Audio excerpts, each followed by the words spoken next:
All right, good evening and welcome to the April 14th, 2025 Board of Select Persons meeting. Please join me in the flag salute.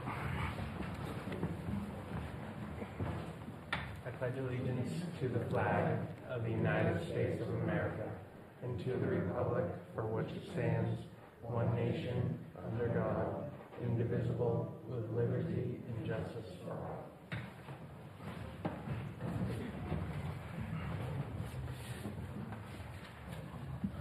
All right, I look for approval of the April 7th meeting minutes.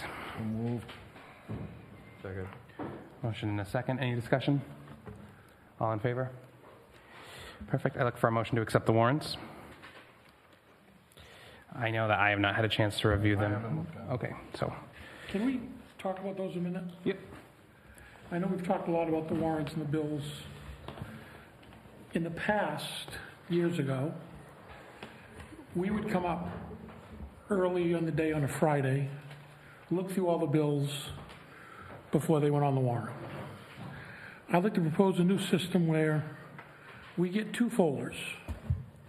We get a folder of bills this week that will be on the warrant for next week. So we have a week to look at them. I mean, all the bills that were in the warrant last week had plenty of time to pay, so there was no rush to pay them. I'd like to see all the bills on a Monday night. We can approve them, we can initial them, we can say we looked at them, and then also have a warrant folder for the ones that are being paid from the previous week.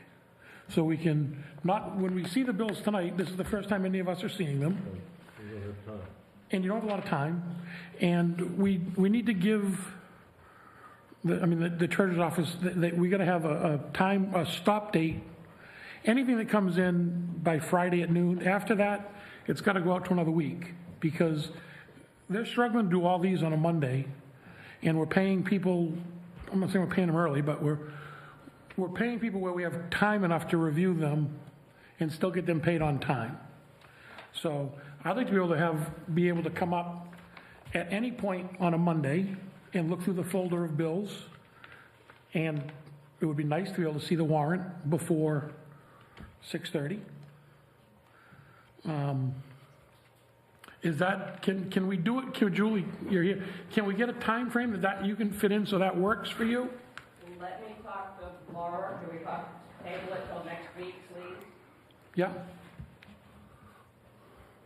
I'd just like to be able to see them and have some time to review them. I mean, when we come in here at 6:30, 5 of us are fighting for one folder. And I know you're in the building a lot. You're around. 4 of us are in Limerick a lot of the day, so we could probably take some time. I know, Brady, you work out of town, so that's different. So if you're the only one having to see them, yeah, it'll make it a lot easier.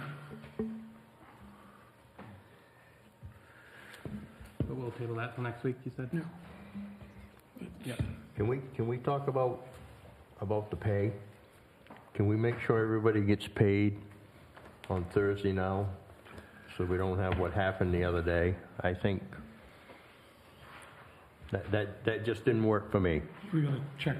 That just didn't work for me. I got asked to sign a warrant and texted you guys as a courtesy, and the checks went out the day before the warrant was signed. That doesn't work. Let me talk for a minute. That does not work. As far as I'm concerned, that's an unauthorized purchase. So I'd like to see everybody get paid. Then if there's a hang-up from the payroll company or at the bank or something. Well, the personnel policy says pay will be issued on Thursday. That's what it says. But somehow we've gone, to Wednesday, but Julie has an answer.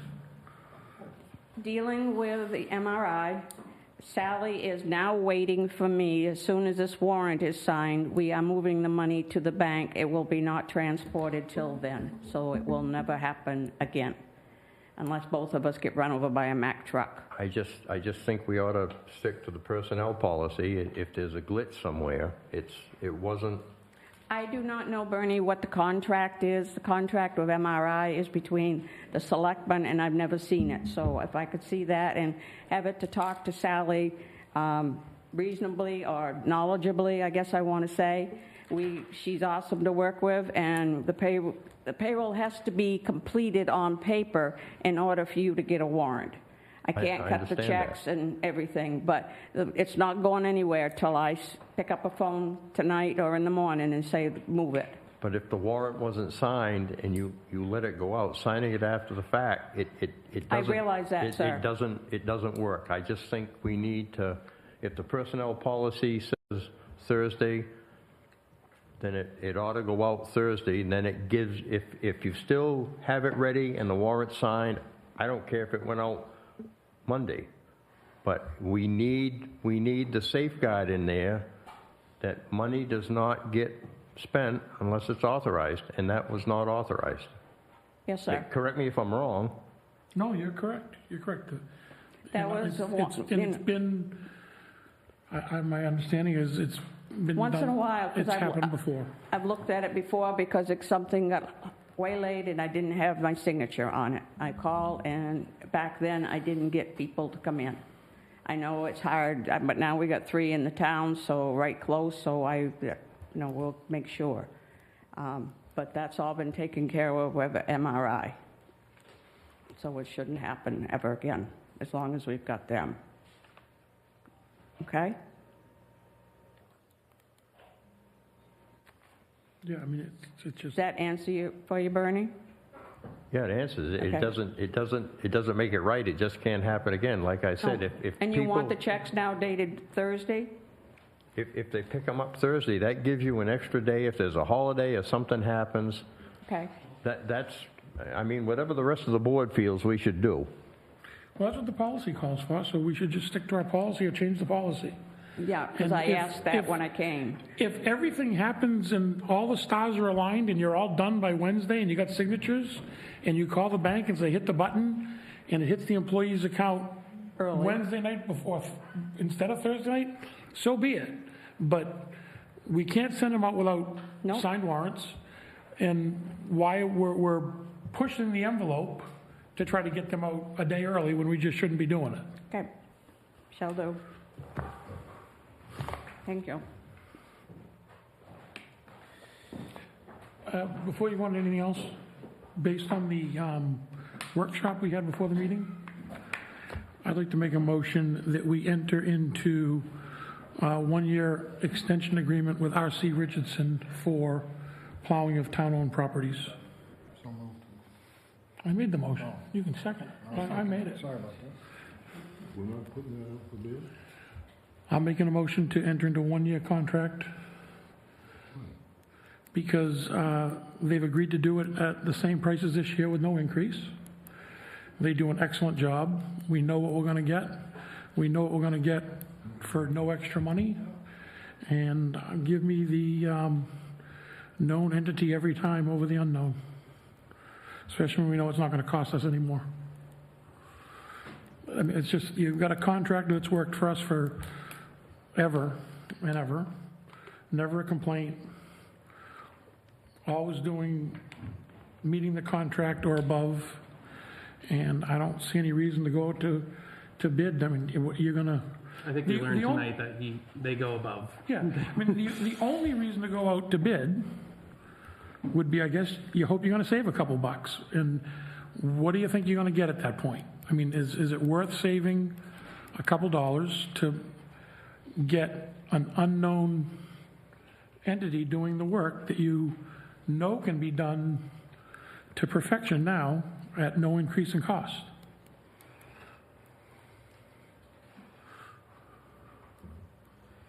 I'm gonna stick with putting it out to bid.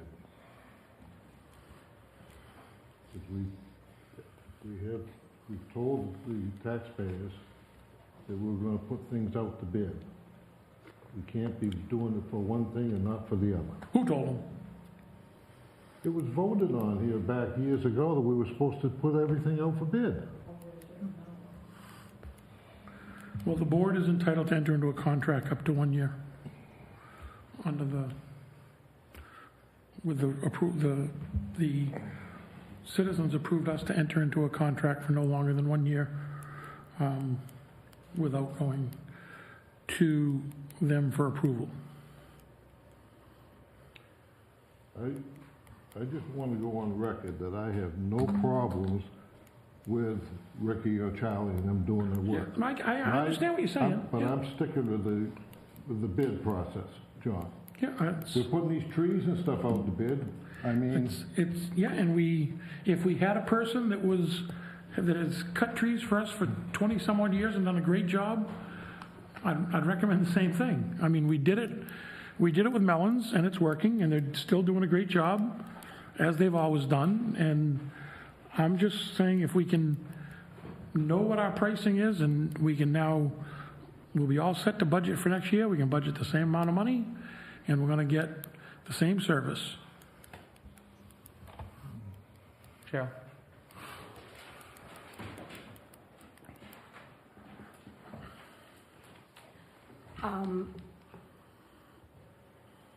In the contract of it's not just this one here, was Mellons, and anything that you've just extended for a year or 6 months or 2 years or whatever you want to do, it doesn't say anything in their contract that this can be extended. And as far as the selectmen doing the best interest of the town, I think the last few contracts, I beg to differ. The people have the right, it's what they're supposed to, anything over 2,500 is supposed to go out to bid. It's been that way, as John's always saying, it's always been that way. Well, you take it and you put it out to bid every 3 years, 2 years, 1 year, whatever the original contract is, and let the other people, you could be very surprised. It could be very much lower. You don't know. You're not a fortune teller. The board can't say, oh, well, we're just going to decide this. It's for the people to decide. And I'd like a copy of that contract where the, or the policy or whatever you just made, John, as far as the people have told us that we can do this. I would like to have that in writing, Alicia, whatever, or I'll FOIA it. It doesn't matter. I'll get a copy if it exists. And I just don't think this extending is fair to the town. And, you guys don't always make the right decisions. Any further discussion? Steve?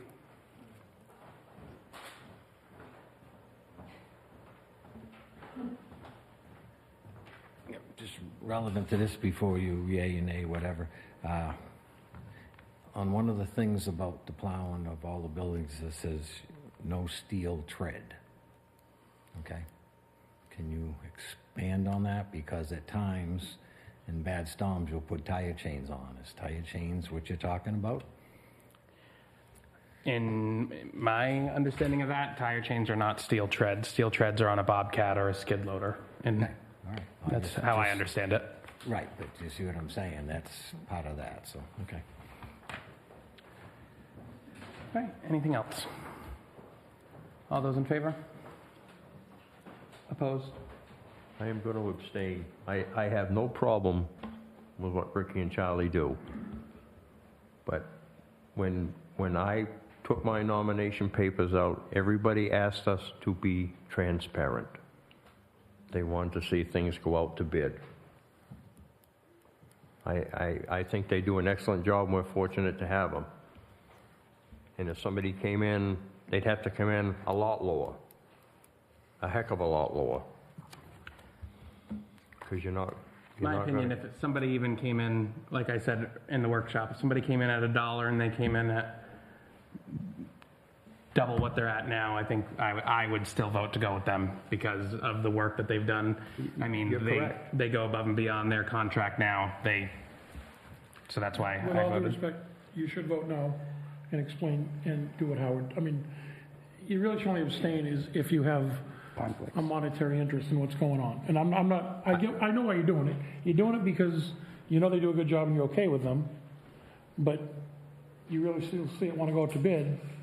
I'm just saying, abstaining is meant for when you have a I'm going fiduciary to or abstain something. because I'm having a conflict with it. I think they do a great job, and you're going to be hard to change them. But it's my right to abstain, and I'm going to abstain.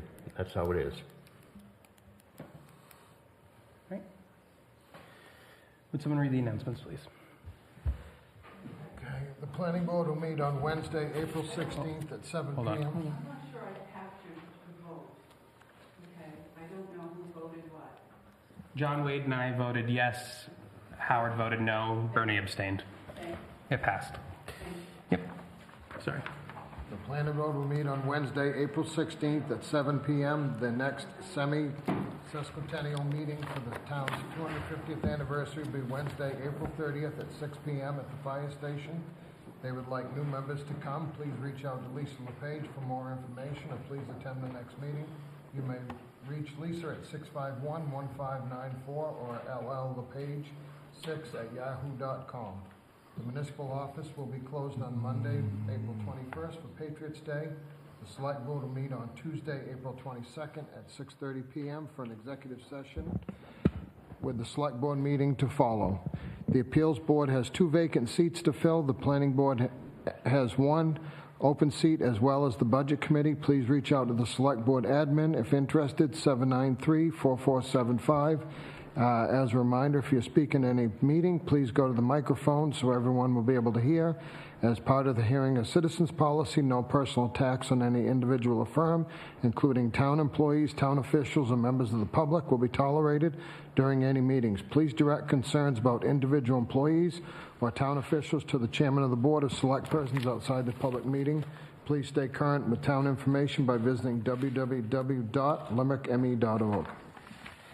Thank you. Next, I have department reports. I have Julie Giles, our treasurer.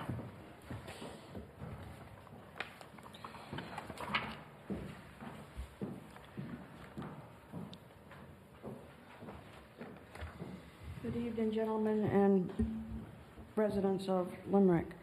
On your desk, I put a white binder for you, and inside of it is some loose paper as well. I'll be discussing that. On the binder itself, it contains your expense summary, a revenue summary, and a GL summary, and a list of all of accounts. I'll give you a updated of those 3 every week, and you can put them in your binders. And if it suits your purpose, at the end of the month, I'll give you a detailed report on all 3. Unfortunately, I'm going to have to update it. One of my deputies was putting in a chart of accounts for me, the journal entries for the undesignated funds, and it had to be coded in a special way. That's in your group of papers near the end that you'll see. There's a whole line, I think it's 17 entries that has a R. They all needed to be a B, so I've got to go back and redo that entry, and I'll be doing it in the morning, and I can put updated reports in your folders in your office if that meets your approval. Also in the documents you have is, let's see, bear with me because I dropped them on the way coming in, and I'm very sorry, just had too much to bring. There's a letter from the Limerick Water District to Great Falls. Has not been paid, and it was back to July. I took it upon myself and contacted Patrick at Great Falls, and he's looking into it and was going to speak to Vinny about it. Your next sample is from Partners Bank. These 2 figures highlighted, and one is in the debit of $190,000 and the other one's $189,000. John asked me what that was, and that was a house cleaning to moving from. It's just in and out, and the difference is odd cents for interest back in '24. The next one, your A, is what the auditor spoke to, the title, number 31. It's highlighted, says unknown. And then if you look at the next copy, it shows you that number 31 has a description in it. It says water $1,000, Hollandville grant 2024. I was on the phone this afternoon with Harris Company again, and they went back, and the young man that I dealt with, he's looking into it. The darker sheet shows that it in fact was entered, and for some reason it did not follow over. It had nothing to do with my work or anybody in my office. Just it was a glitch. He called and doing it during an upgrade. So we're getting that fixed as soon as it can be done. He'll get back to me, and I'll let you know when it's fixed, because there's another one, we don't know what the account is, because it says the same thing, and I found that this weekend when I was working on these reports. Your next item is your revenue detail for the departments. This is for your rescue billing. John spoke to me about moving money around and to getting it to the higher interest rate of your rescue billing account. And I'm asking for guidance on how much and how often you want to move this. Right now, as you can see, I've written asking to move $68,000, because that's a quarter from the general checking to the rescue sweep account to get you a higher interest rate. And I need to ask what your pleasures are on that, please. And how often do you want that money? Would you like to see that money earned? It's my prerogative to ask you gentlemen to how often you would like it done. We enter the revenues.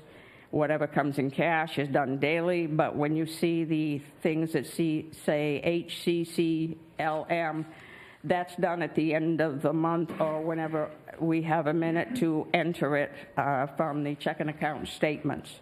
But by the 31st of the month or of the next month, middle of the next month, we would be able to know what's in there for a quarter, a month, or however folks would like it moved. But right now, you could ease from to the 31st of March for the quarter, there's $68,000 there. Can I touch on that? Yes, please. So Julie did a spreadsheet on the rescue billing account going back to 2022. From 2022 until April of last year, that account went, and don't quote me, from around $160,000 into the $400,000 range. From 2022 until April of 2024, we received anywhere from $100 to $180 in interest per month. Julie called the bank and said, hey, that's not in a very high interest yielding account. Can you do something better? And the next month we got $1,100 interest. So we went from $100 or $200 to $1,000 more per month. I'm kind of shocked that the bank allowed us to have an account with that much money in it that didn't move at 0.005%, and in 1 minute was willing to make it go up to 4.4%. 3.4, excuse me. 3.4? 3.4, Well, it added it's 3.2. $1,000 a month in interest. And that's all fantastic. Except we ended the year with that account with $422,000. The account should have $800,000. So it's great that we got an extra $1,000 a month. We should have got two. So we lost $1,000 a month in interest because we have $377,000 sitting in no man's land that belongs to the rescue account. So we need to, I think, that should be a priority. I mean, that's $1,000 a month. That means a lot to that rescue account, right? You put the other $1,000 in there, and you're now getting a $2,000 a month. There's the money we've obligated to the fire station out of that account, and that's just going to be the interest, right? We're not losing any of our principal. I think we need to confirm with the auditor immediately that the $377,000 that is due from another fund is truly due from. Everybody agrees, the fire chief, the rescue building, we all know that account should have roughly $800,000 in it. If you take the 422 that we're showing and add 377, guess what? You got 800. Put that $800,000 in next month, you're getting $2,200 a month interest versus 100. So we need to get together with the auditor like immediately on that piece and say, are you okay with us taking, the money is in our regular checking account, theoretically, that's where it should be. Are you okay with us taking that $377,000 and making the journal entry and making the actual cash movement like right now? If I could speak on that, I called and left a message on Karen's phone Friday before I went home. As you know, Karen had major surgery and hasn't got back to me yet. She's the one that's handling our account, so I will reach out to her again tomorrow. Your next paper... We got a couple of people. I'm sorry. Gail's asking from the back, so Steve.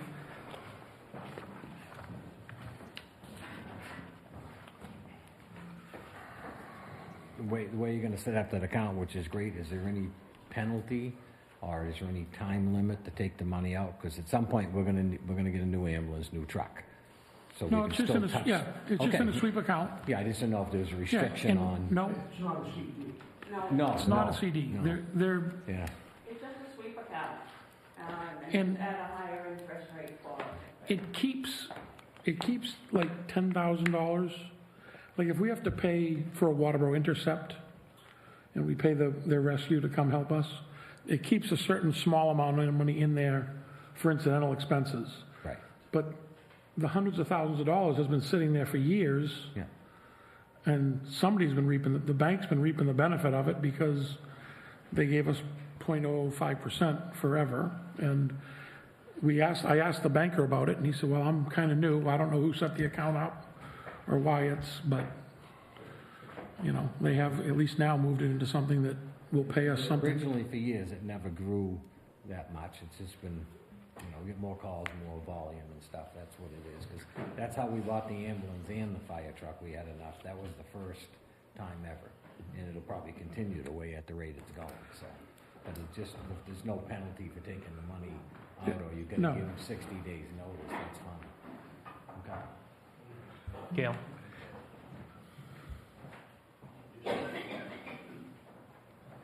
So these numbers that you're throwing around that add up to 800, I thought the audit report said 800. It did, but if you looked at it, some of it was due from another fund. And because it's due from another fund, it's never been moved. So it's in the general fund number one. The money, money is the in- money is in what we call our primary account. So the general fund number one, is that where it is? The cash? When I look at the bank statement, I think of, you guys all look, I look at our bank statement and it says primary account. That's what we operate out of every day. Yeah? I don't see that anywhere in any of these reports. I don't know. Okay. Maybe it's called general fund number one in here. Okay. I don't know. I see spots that say like cash on hand So- and that stuff, and I'm assuming. So we knew we had $800,000 in 2024, and prior to that, we probably had $600,000. This is probably off topic, but I'm going to ask anyway. Why do we raise $90,000 for a brush truck when we have $800,000? We didn't. We took it out of that account. You took The brush truck money came out of that account. it came out of rescue billing.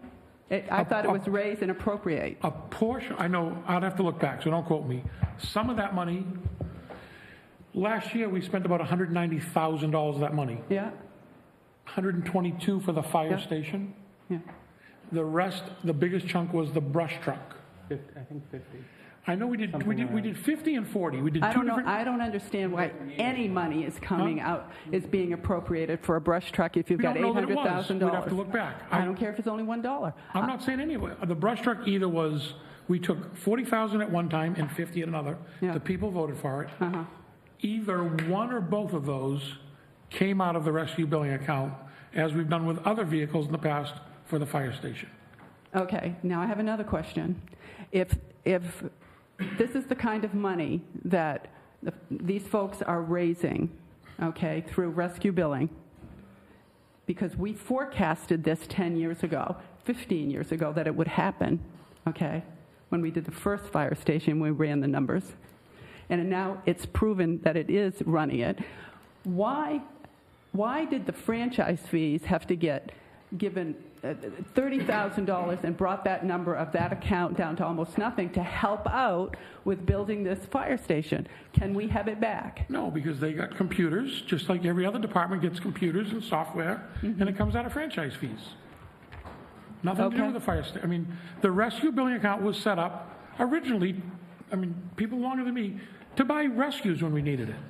Well, Right. over the years, Yeah. the billing has increased Clearly because we were starting The now to bill. billing has increased, but Because we're starting to bill insurance companies, and that's why we're getting paid, so the citizens don't, I mean, there are some citizens that pay, and there are some citizens that we waive, but the bulk of that money comes from insurance companies. Yeah. And it's been growing Yeah. with the plan. Yeah.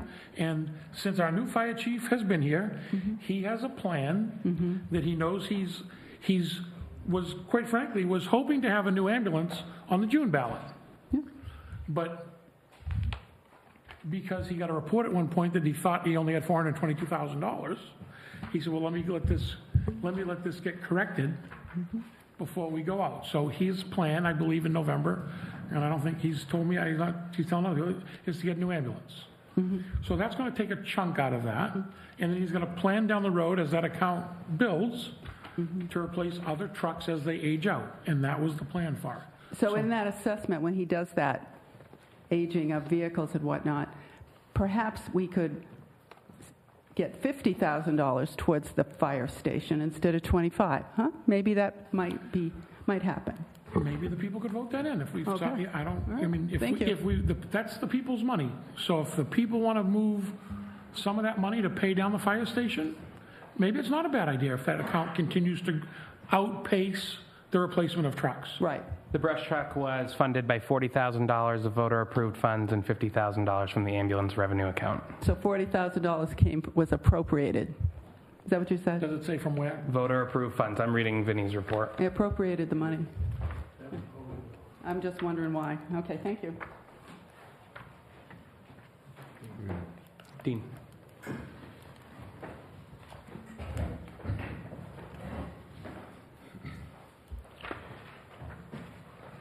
$377,000 is quite a bit of money.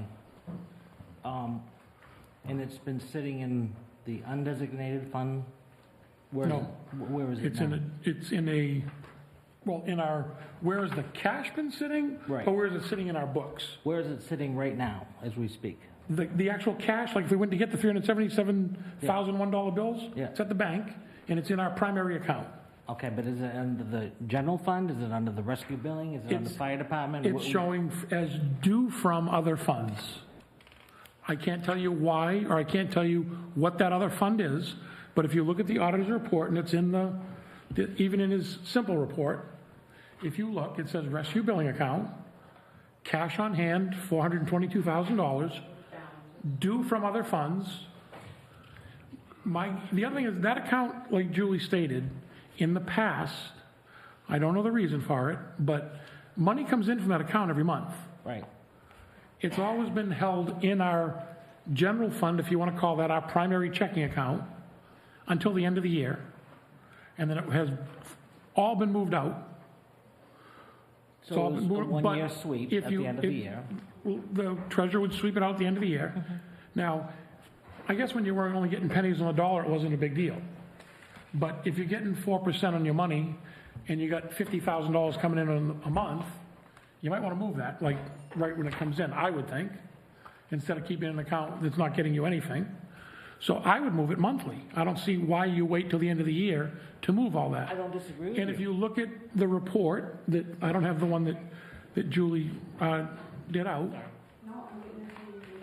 If I can just see it for 1 second, there was a period of time that so money was moved in February of 2023, but not a whole year's worth because it was only $56,000.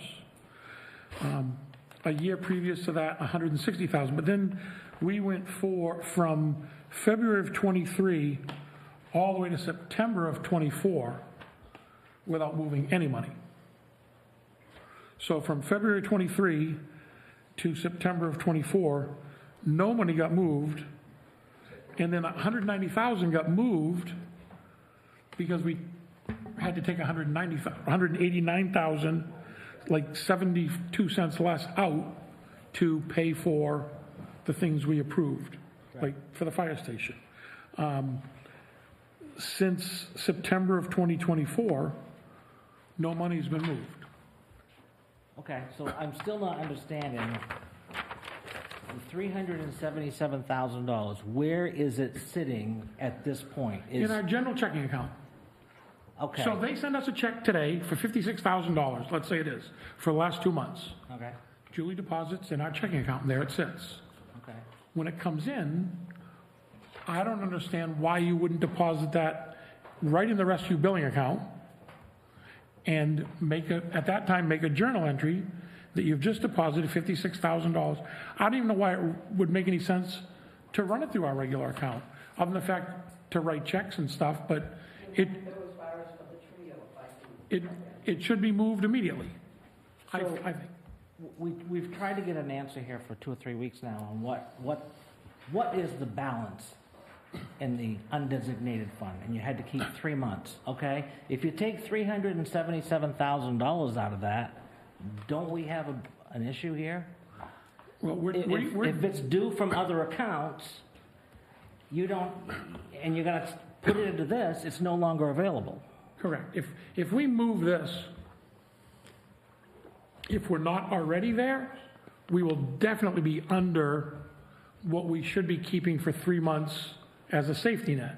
But now, you gotta understand, keeping the 3 months as a safety net isn't necessarily keeping all that cash. I mean, you have an undesignated account, call that your savings account.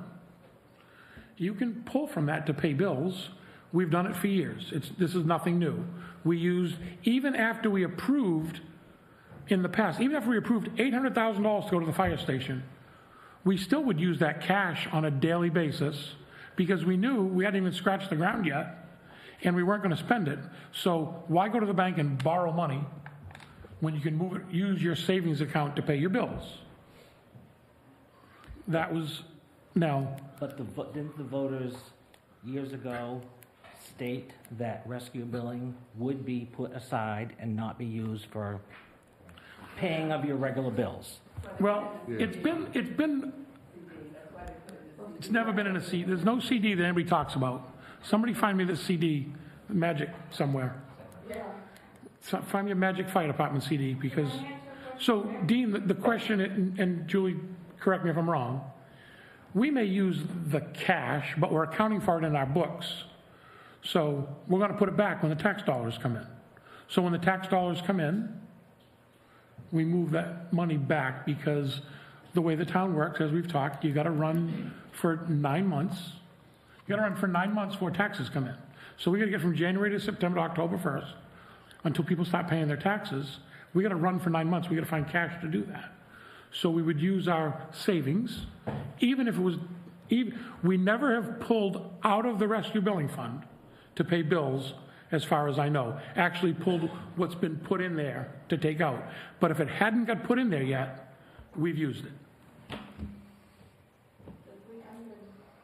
300,000 you talked about, as soon as I can tell you where I know it's in the general checking account, general fund, but from where it got there, I do not know because I've been waiting on the audit. As soon as we get the final audit, and I've been passed out reports to every department head, any journal entries that need to be done, we will have the figures all at the same time. I've got a 30-day time frame to get all this done to the auditor. And all the department heads have kept that report. I did that last week, and all but 6 departments have returned them to me, and I'll be working on them this week or all the journals. If they don't like where it was coded, it will be moved. But we only could code it the way we were told to code it. So obviously, the $377,000 is accumulated over a period of time. Correct. So had that been deposited into the rescue billing, even at the smaller percentage rate, We still lost interest. We still lost interest, even at the smaller interest rate. We've lost interest over the years at the smaller rate. right? And but we've you lost would- a huge even amount of at the smaller interest. rate, you would have gotten more than what you got now, which Oh, is zero. Absolutely, that's what I'm saying. We lost interest at the smaller rate, So if you and we give them- lost a huge amount of interest at the bigger rate. Right. Correct. So, okay, I guess I'm not understanding this completely. Can I just go back to the water district bill for just a second, please? I don't think I understood that. that water, when you mentioned the water district earlier? This bill was forwarded to me by the water district, and I was asked to reach out to Great Falls, which I did last week. I sent a picture of it right to Patrick. He's the one that was behind the building, and he was looking into it, and he knows if you've got any question, it's due to Aaron, call Aaron. This is what Great Falls currently owes the water district,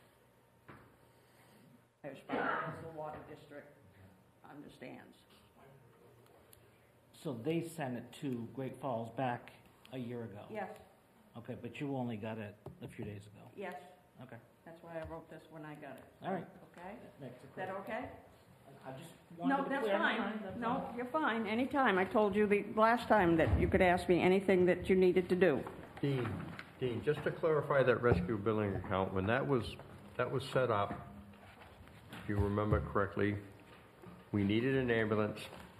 Sonny LePage got up and said, if you buy this last ambulance, we are going to collect insurance money and you'll never have to buy another one.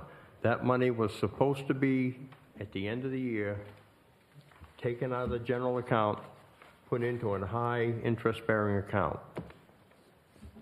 And I guess for some reason it never happened. Don't know why. Because I questioned Julie on it, and I apologized to her because I said, you didn't do that. That was set up 20 years ago. And apparently, it wasn't. But that was specifically set up to buy apparatus, either an ambulance or a fire truck. That's what it was set up for, not to pay people or anything else. It was set up to buy apparatus. I understand that, but Mike, if this money has not been put into the account where it's supposed to be, we are not talking small change on Absolutely not. 377,000. Now, I realize you probably got 50 last month or whatever the case may be, but still, this has grown over a period of time, and even at the 0.05%, we would have been a little more money in that account than nothing for that amount, is Yep. what I'm saying. You're right. So, I just think that's an issue. I don't think there's anybody any more surprised than me to find out that it wasn't in a high interest-bearing account, because that's how it was supposed to be set up. Steve? The only thing before Steve comes up that I could say in anybody's behalf is that was during COVID, and I can't tell you what interest was, but I know mine did Jack Pratt on the selling of a house. And so I don't know, and that's a long time before me, but. This was set up long before COVID. This was set up in 1999 or 2000. I thought it was 1999. I can't remember. Could go back and look at an old town report. But that money was supposed to, at the end of the year, we're supposed to leave a certain amount in there for expenses or intercepts or anything, and the bulk of that money was supposed to go into a high interest account, and obviously that didn't happen. So it wouldn't cost the town any money to replenish our And it hasn't cost us any money. They've bought at least 2 rescues and a couple of trucks out of it, but I don't know why it wasn't put into that account. Like I said, there was nobody any more flabbergasted than I was last Friday when I found that out.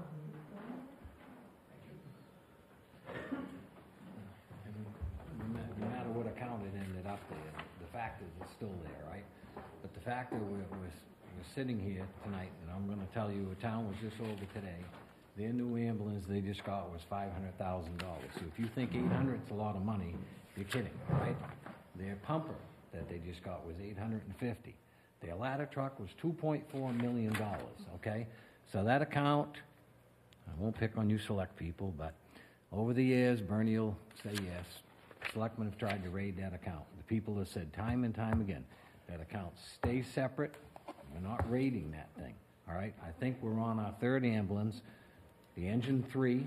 So at one point here, 3-4 years ago, we bought an ambulance and that new engine at no tax dollars. So we've always said, and Sonny's up there just kind of smirking, that you guys want to wipe this out? Let's wipe it out, because I guarantee you, in about 4 years, Our new tank is gonna be $800,000, $900,000, okay. So, this has been a good thing, and it should always stay there. And, yeah, maybe it didn't go into high interest, all right? But that's not the treasurer's problem or anything else. It's something that just gets missed out over the last 15 years. That's the shame of it. But we never thought, no one, Bernie's been on it, I've been on it, never thought that it would bring this money. When we first started, our ambulance was 100, maybe 120,000, you know what I mean? And Brad's here now, he's the past chief, he'll speak up and say that. So it's a good thing. Now we move it into some interest, that's fine. But the end result is the taxpayers of the town of Limerick are saving a lot of money, because at some point we would have to come up and say, hey, we need $1.5 million for 2 new vehicles. You want to talk about hitting your tax? So it's still a good thing that it always stay that way. Brad?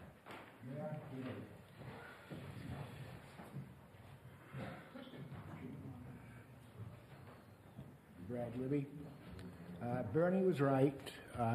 I was privy to some of the conversations that took place on the rescue billing account over the years, and it was held as a separate account for a good many years. And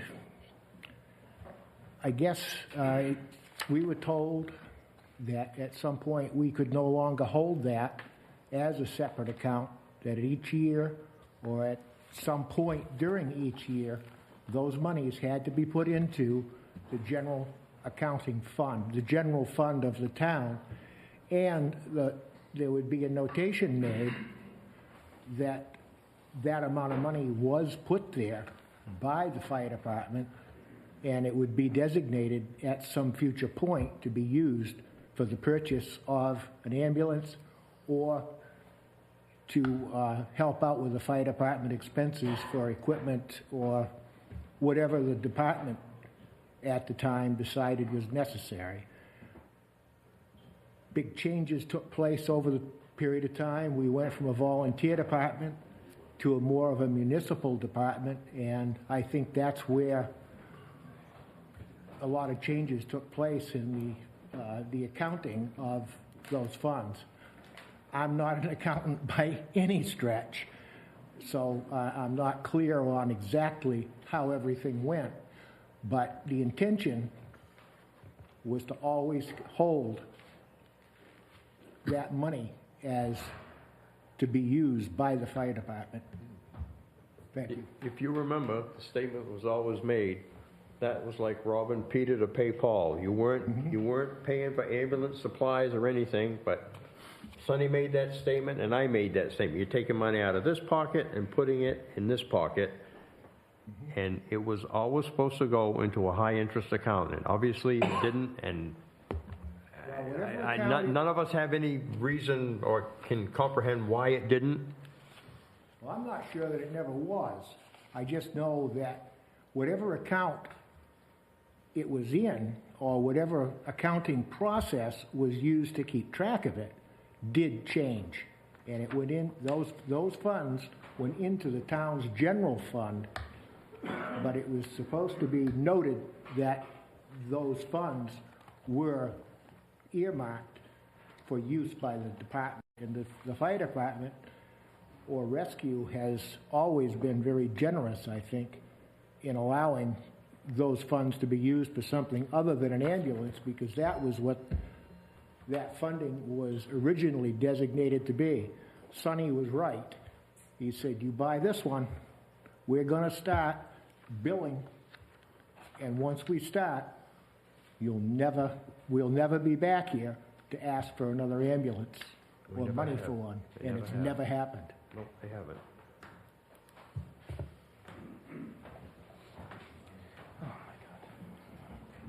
So we're just asking the money moved from an account that makes no interest to an account that has lots of interest.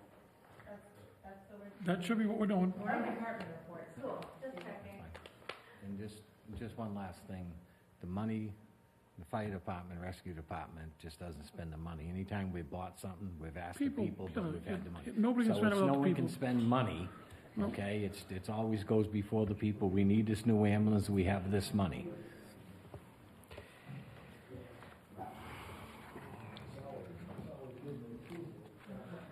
So Julie, you've given us, I guess, what Howard's been looking for since he got here. Yep. It's going to be updated. Well, this is as of 6:14 tonight. No, I understand, but I looked when I was getting everything together for you tonight. As I stated, from the designated fund balances, there's 17 figures. I don't care about those. Okay, well, it'll change For your now. starting figures, so I'll get them Well, up to you. it's going to change your starting figures in revenue, in capital reserve accounts and other accounts like that, but it's not going to change any budgetary starting figures for operational through the year. Shouldn't. So, But I know we've you got printed, I know you printed this at 6:14. Did you look at it? I at all? have not had a chance, I'm sorry, we were right down to the wire. Is this the first one you've printed for the year? Yes, Okay, so, for instance, if you pay a bill, a lawyer bill, yes, and I don't know how your system works, but if you pay a lawyer bill and it is coded to go into, legal, well, it's coded to go into planning board legal, okay, and you've now overdrawn that account by 475%, do you not get like a warning or something that says? no, but it will be when I go back over it, I'm sorry, they're just. I know, but this is part of the problem that we're in now because of last year, because we're constantly making, why are we constantly making so many corrections? I mean, I looked through this report, everybody has it, I know that it's not, but if you look at the far right, where it says percent spent, and it goes from page 1 to whatever, this is every account in the top for what we spend. We're, call it a third of the way through the year.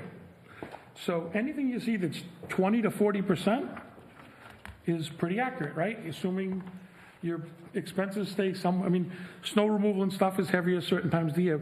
But when you look at, We have a lot that's over 100. well, like how is, like, FICA and Medicaid, how did we know we have a budget of more than $116 for that, and we're 121% overdrawn. So clearly that budget number is wrong. Legal and professional fees, we're 141% overdrawn on computer. I don't even know what the $9,500 for computer expenses could have been, or the $4,800 for, well, we know we're overdrawn by the auditor. Can I stop you right there? Hold on one second.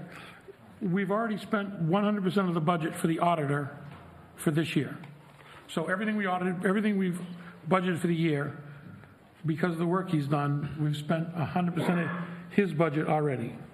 Please look at the demonstration of the journal for 178. Everything that went in as an R went in there as a debit, which was in error, as I stated. Laura unfortunately put that. I did not catch it because I was looking for, it was out of balance when she had to leave.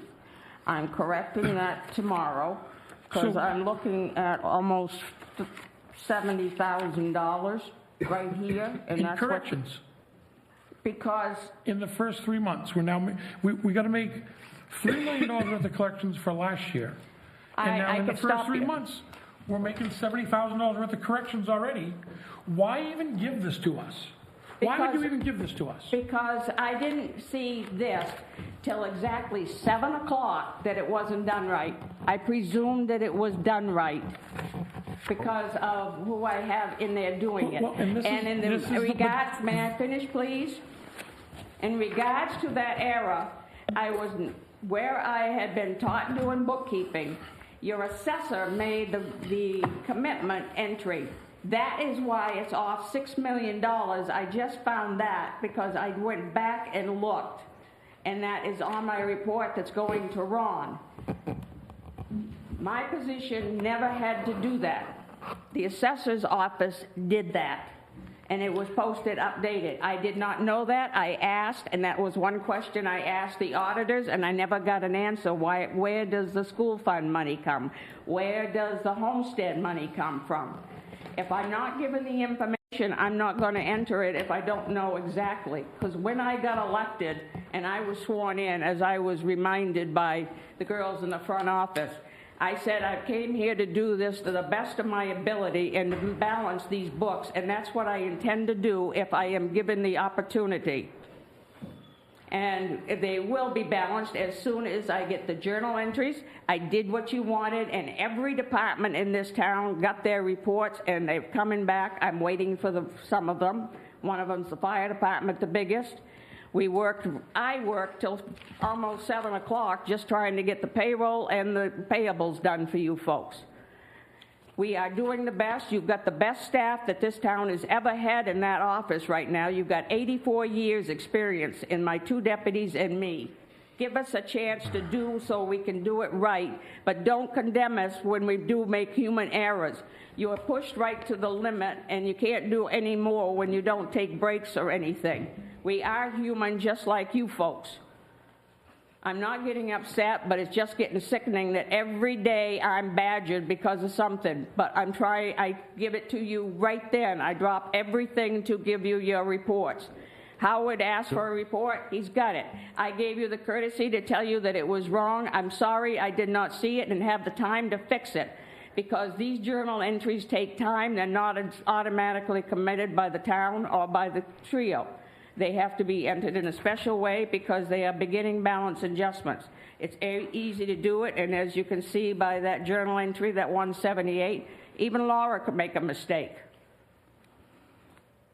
But we will fix it. That's why they have the capability. You're going to call her a trio because they put a thing in that the system came in, it says, I don't know, but I got bashed for over a half an hour because of it several times at a meeting. It wasn't even my fault because I did it right, but I took the beating. A lot of this town is being told stuff that I'm not doing, and I'm trying to do it right. If somebody has a complaint, and I'll say this, and I'd say it to anybody's face, I wish they would come see me.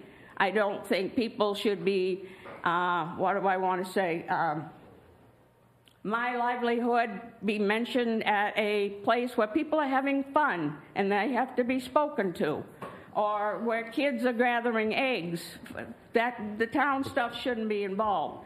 I've got broad enough shoulders, and I want to fix this and have it right.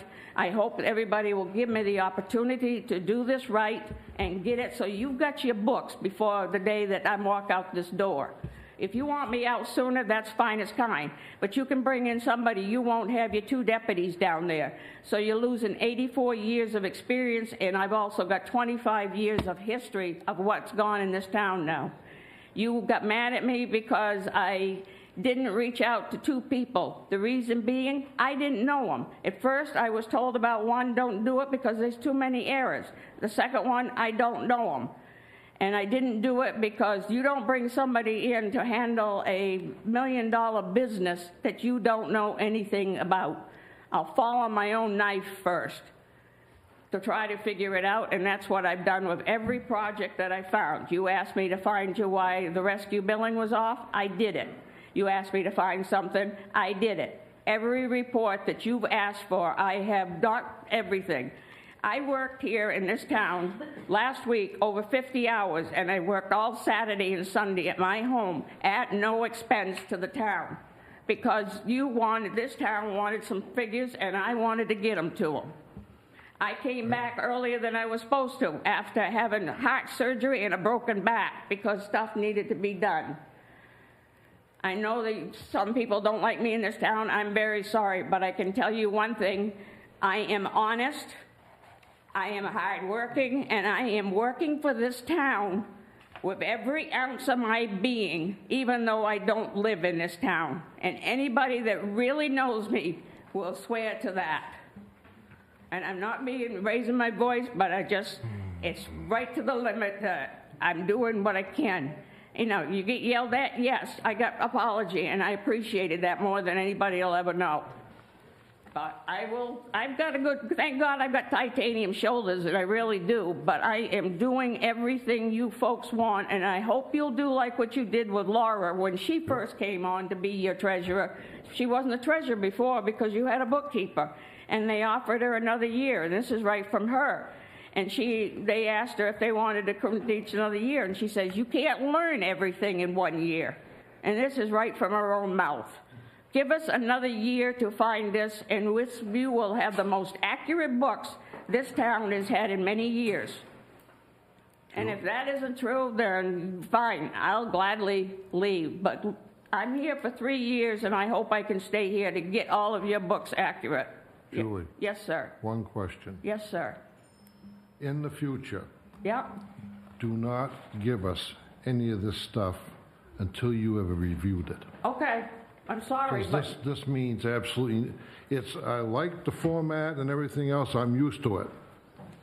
But unless this is reviewed and you find errors and stuff, we're gonna be making mistakes Okay, your of G account expenditures is... off in this document right Okay, here. your general ledger is fine because there are no general ledger account numbers. They're all E's and R's, and you're only in one account in the R, and that's the last one, the undesignated fund.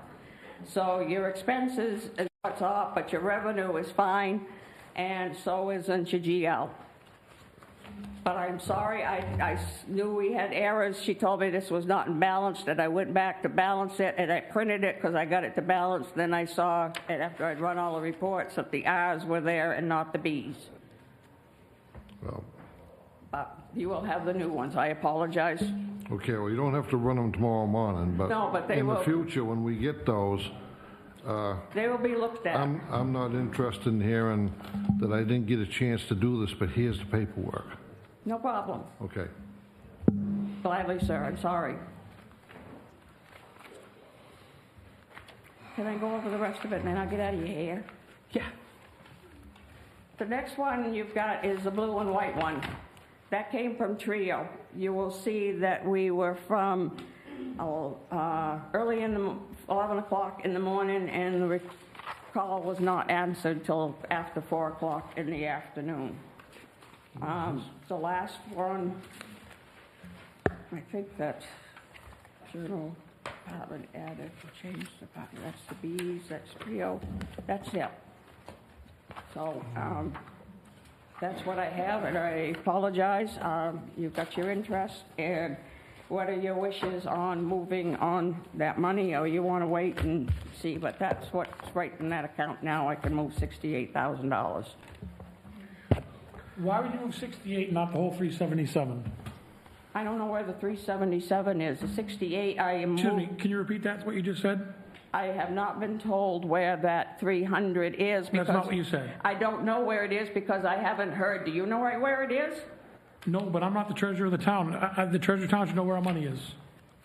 You got answered that. me, you don't know where the money is. That should be troubling to everybody listening. It's in the general checking account, Okay. but I don't know how it got there. Okay, I've so asked. if it's in there, why are you okay moving 68,000 and not the whole 377? Because I can see the 68,000, John. Okay?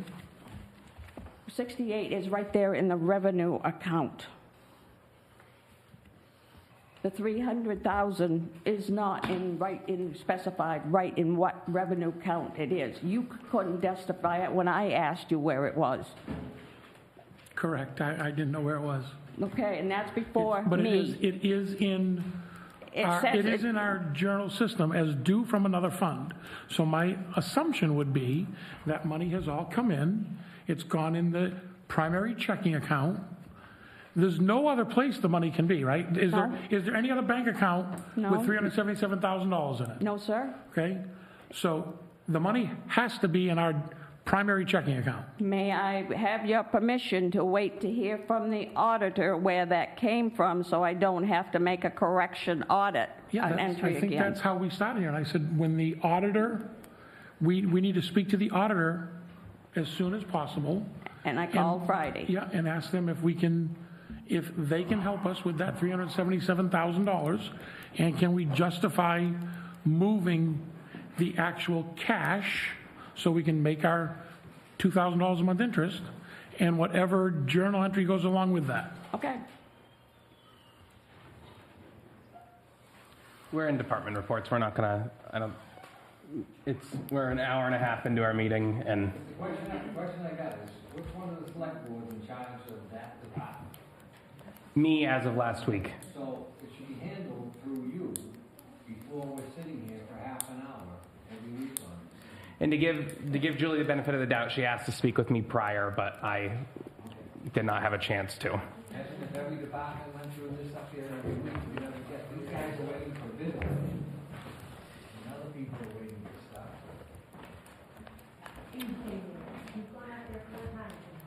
And I'm sorry I took so long. Is that all? Okay. What mics that come from? Let's keep going.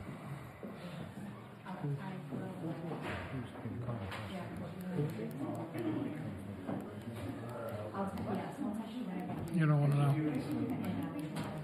Did Cindy just leave? Cindy left. She done for the night? Is Cindy gone? Okay. Next, I have Lisa LePage for the Historical Society.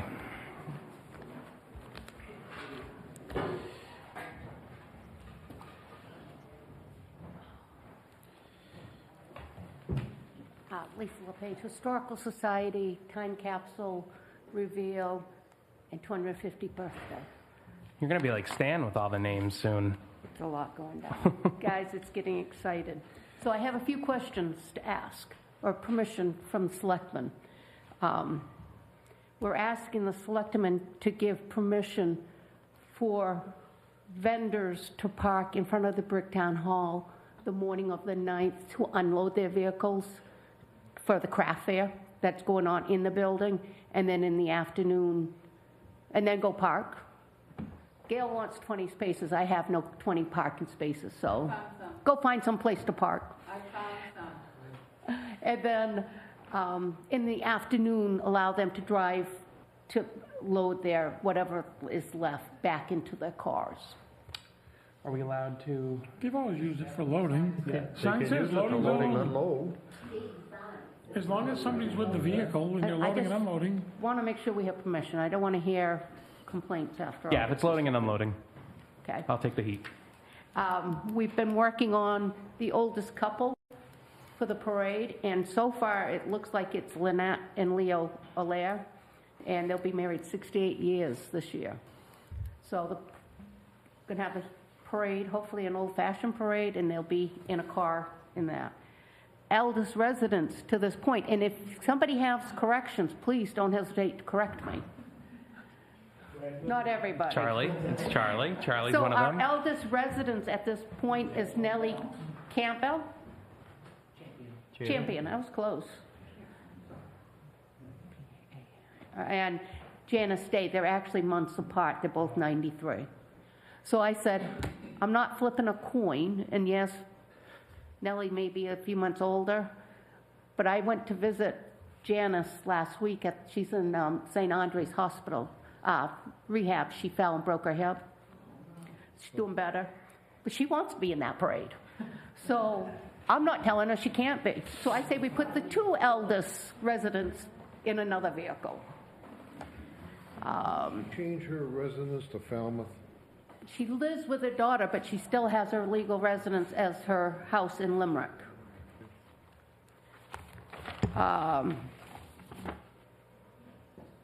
Yep. We're going to be selling calendars. This. With Gonna be the sponsors, so we'll be bumming around to help pay for it. So we're going to have, we have pictures of 50 years ago from the time capsule, and we're going to take new black and white pictures of today's age of the same building. We'll put them on, and then gold members can buy a month to sponsor. And then we'll have silver and bronze to help pay for what we're trying to do. And you'll update the years on that? I just saw that's 2012, so I just want to make Yeah, sure. that was 2012. This is actually Anne Marie Carroll let me borrow because we found the perfect calendar, what we want to do. Yep. Oh, we were asked, can we have a special account under rec for our donations and money to go to? So like, I have to place an order to Oriental Trading for prizes. How? I have a check coming in from the research club, I have a donation from John, where do we put this money so I can get a check written? Because our event committee, we don't have an account. But we put this under rec for insurance purposes. Can we open a new, I don't think we can, right? Well, we should have, we have an account with rec donations in it. We have one, I believe. I believe we have a rec account with donations. Do you But will it recall that? be Do we have a for rec this- account for donations? Not that I'm aware of. Maybe there, but I won't say yes without looking. I'll put in that account for them. We did have an account back when we did the 250th birthday for the state of Maine. We had an account set up through rec for that, for donations. But we used that money. Isn't this being done by the Historical Society? What's that? In association with the rec department. We were asked by the selectmen for the Historical Society, the rec department, the fire department, and the research committee to come up with this event.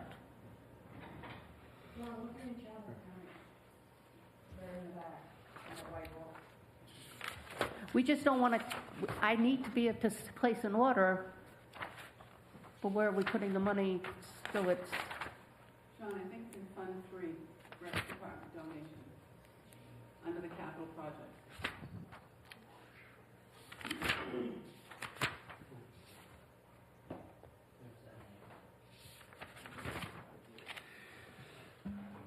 But would we be able to use that account for this, and would it be designated to just this, or? Can I intercede? Yes. That's what Nancy, please don't, you don't have to go. When we, and my previous employer, we did raise, there was a grant came in for the snowmobile club. They weren't part of the town's organization. We took the money in, they submitted the bills, and then we just paid them back their money. So if they drew it all out, you could set it up just as a special revenue. It could go in its own checking account, or it could go in the general. I would recommend putting it in their own. Then you're not commingling. Right. But Well, do anything to help you. with everything we earn, raise, sale of the, we're going to do hats, and we're doing water bottles, and we're doing the calendars to help offset the cost of this.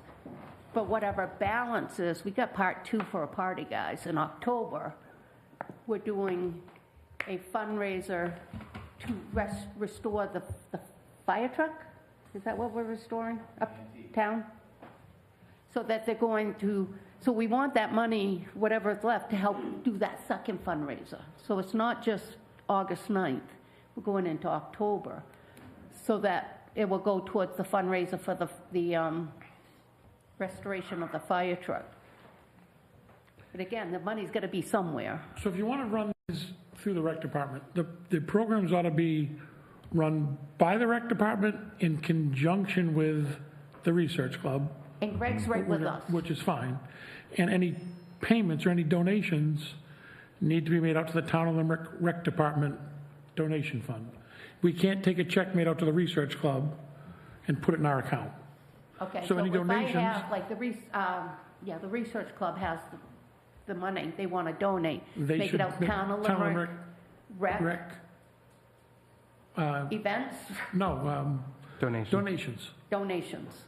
but we'll know it's for these 2 items, Yeah, 2 events and that then- we're doing. Just keep track, so. Just track everything you bring in. Track everything you're bringing. And then I can bring down an order form and say, pay this, or order this. Well, Greg can, I mean, with you between, Greg's gonna have to sign off on it. Yeah. Because it's coming out of his account. Okay. But I'm happy to order it. And Yeah. do a purchase They can do a purchase order with Greg signing it and where it's coming out of that account. It is, yeah, we can do that. Okay. That was our concern, it's like, what do we do with this money coming in?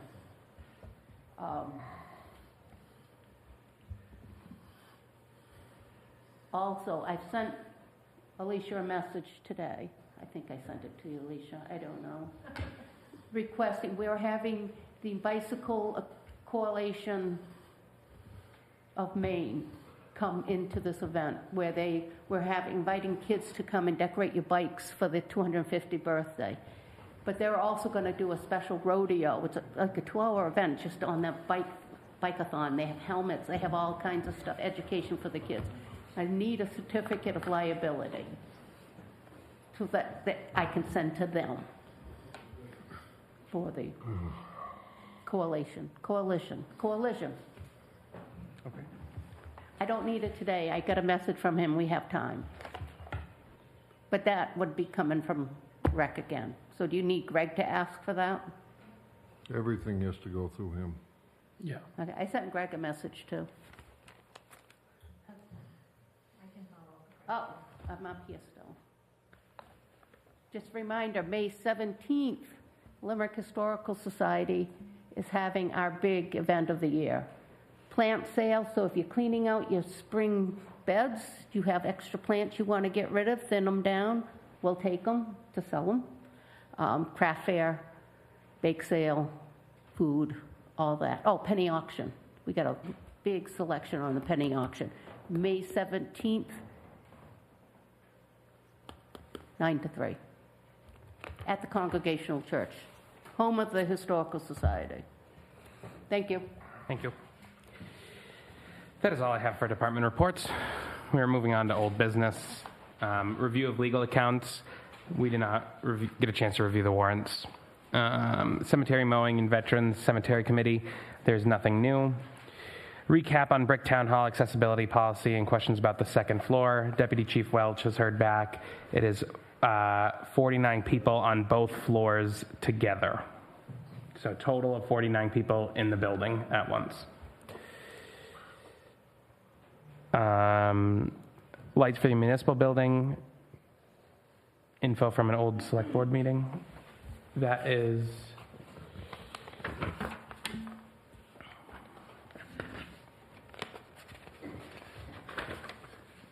So it was just brought to the attention that the lights on this floor were replaced in 2014 for energy efficient lighting. So I don't know if that changes anything. It's really code office that really needs it, or we want to still move forward with the whole floor if 10 or 11 years is enough to look at that, or if that changes anything. I think a lot has changed in 11 years, but how does the rest of the board feel? I think with these new LEDs, it's still even more efficient. It's better light. They didn't have them back then. But at this point, are we going to save a substantial amount of money doing that? You don't know until you do it. Somebody ought to be able to tell us. What's your electric bill here a month? A lot.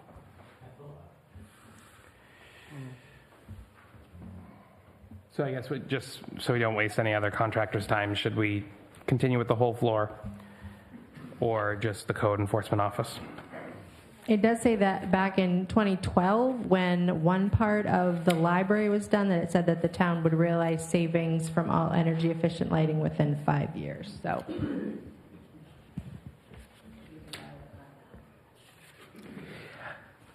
I think it would be beneficial to still do it, the whole floor. So I say we continue as we're going. But I am one of 5, so.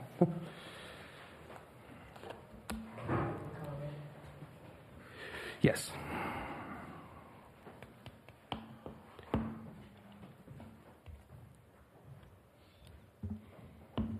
I have swapped some of my lighting at my shop over to LEDs.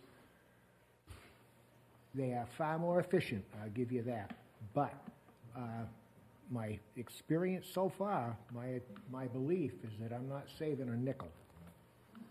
The only way that I can see you saving any money going with the LEDs is to use fewer of them, be able to limit the number of those bulbs that are being on at one particular time. They're far more efficient. So if you use less of them, I think you'll save money. My situation is that I don't think I'm saving anything because we are using every last bit of that brightness that we can. Charlie, to answer your question, we budget $800 a month. Yeah. All right, so I think we should just stay as it is, but Leave them and not, no, I mean, I think we should continue with what we've been planning on about the upgrades, but Say that again. I think that we should continue with what we've been asking the electricians to do, quote the upgrades of all the lights. Get more quotes. What? Get more quotes, you're saying. Yeah, I think we're waiting he's on. just saying, move forward with it, with the. I haven't picked one. We haven't picked one yet. And it's, we could use the money elsewhere for energy upgrades, but it's not tax dollars. Can we get those quotes together for next week and go over them then? We're not making a decision tonight.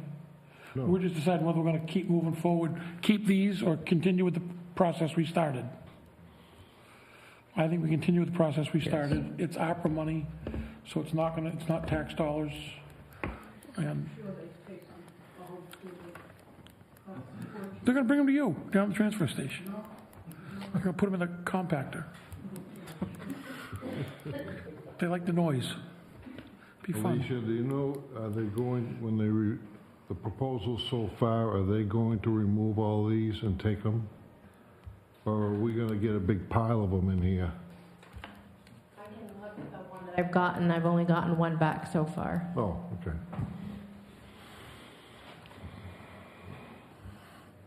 All right. So we'll revisit that one next week as well. Revision of policies, sign off on the disbursement warrant for the state fees and disbursement warrant for employee wages and benefits.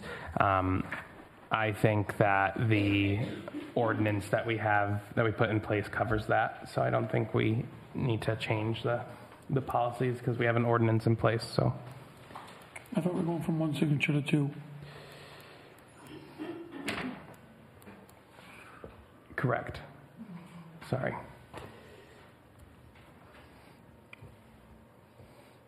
Well, that was what we discussed. I mean, Yes, we yes. haven't voted on it yet, I don't believe.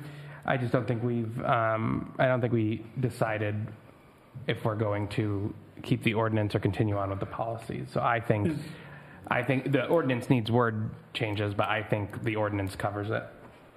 If that makes sense, we don't need policies, it's redundant. If the ordinance covers it, the same thing. But the ordinance does need word changes for the two signatures. We would have to have that voted on the November. So if we can make a note.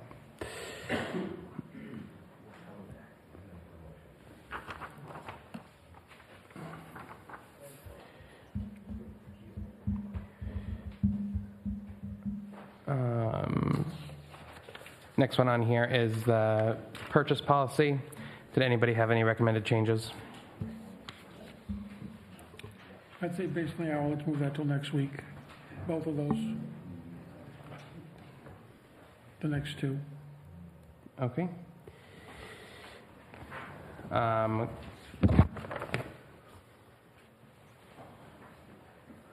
Quotes for tree removal, we have three sealed bids to open. One came back via email, so we do have to not count that one because it was not a sealed bid.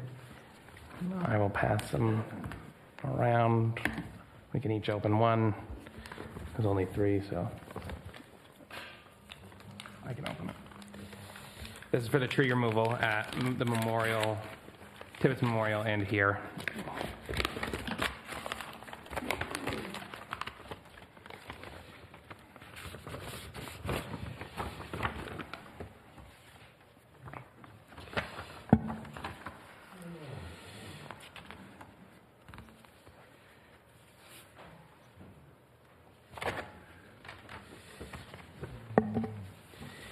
All right. The first one I have here is from Sky High Tree Service for a quote of to dismantle and remove 33 trees due to various health and safety concerns around the municipal building. Total quote of $14,000. That's just here. This is to include full cleanup and removal of all debris, leaving stumps cut flush to the ground level. Can grind the stumps for an additional fee. That's for the town. This is for the municipal building. For Tibbetts Park, safely dismantle and remove 9 ash trees from behind the wall at the park to include full cleanup and removal of all debris, taking special care not to damage any of the memorial site, $4,000 total. And so for both the projects put together, it would be a total of $18,000 from Sky High Tree Service. The one I have is from Black Bear Tree Company. Nice comprehensive cover letter. Talks about everything about their company and what they're going to do. It looks like they're going to do everything that bid was going to do, and they were $18,893.16 for the municipal building and $8,408.70 for Tibbetts Memorial Park. Where are the hours going? This one, 19 Washington Street, Limerick. Rep Street. Done? Okay. I have another quote from Trips Tree Service in Hollis for the municipal building. As stated, as we quoted, as for the quote, it's $12,500. And for the Tibbetts Park, keeping with the specs, is $4,500. So it's a total of $17,000. Someone's been watching our meetings. Someone's been watching our meetings. So, Is there a motion? that's the lowest one, right? It is Trips the was lowest. the lowest. Yeah, Trips is the lowest, but we don't necessarily have to go with the lowest, like we've been saying all night, but Do they clean up and everything? That was in the specs. It has to be all raked up and all the debris moved out. yeah. Trees are to be cut so stumps are as close to the ground as possible. All portions of the trees that are cut are to be removed from the site. All excess debris that is created by the tree removal shall be raked up and removed from the site. Can we table this until next week so we can look those over finally, make sure? Sure. I'd like to make a motion that we table these until next week so we can review all the quotes and make sure that they're according to the specs.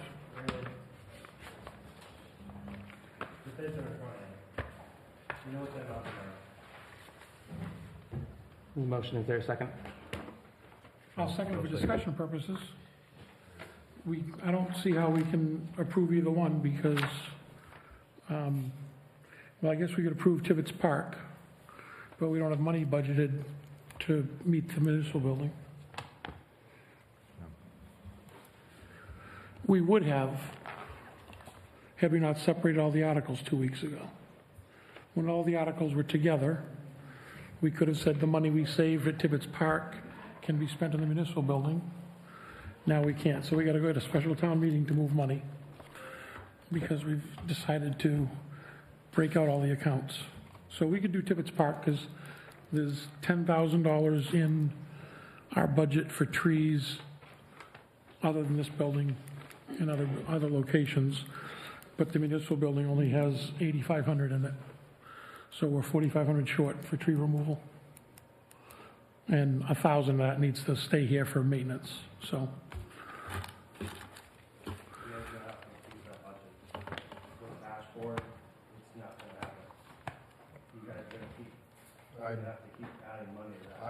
I brought this up at a meeting 2 years ago and we haven't.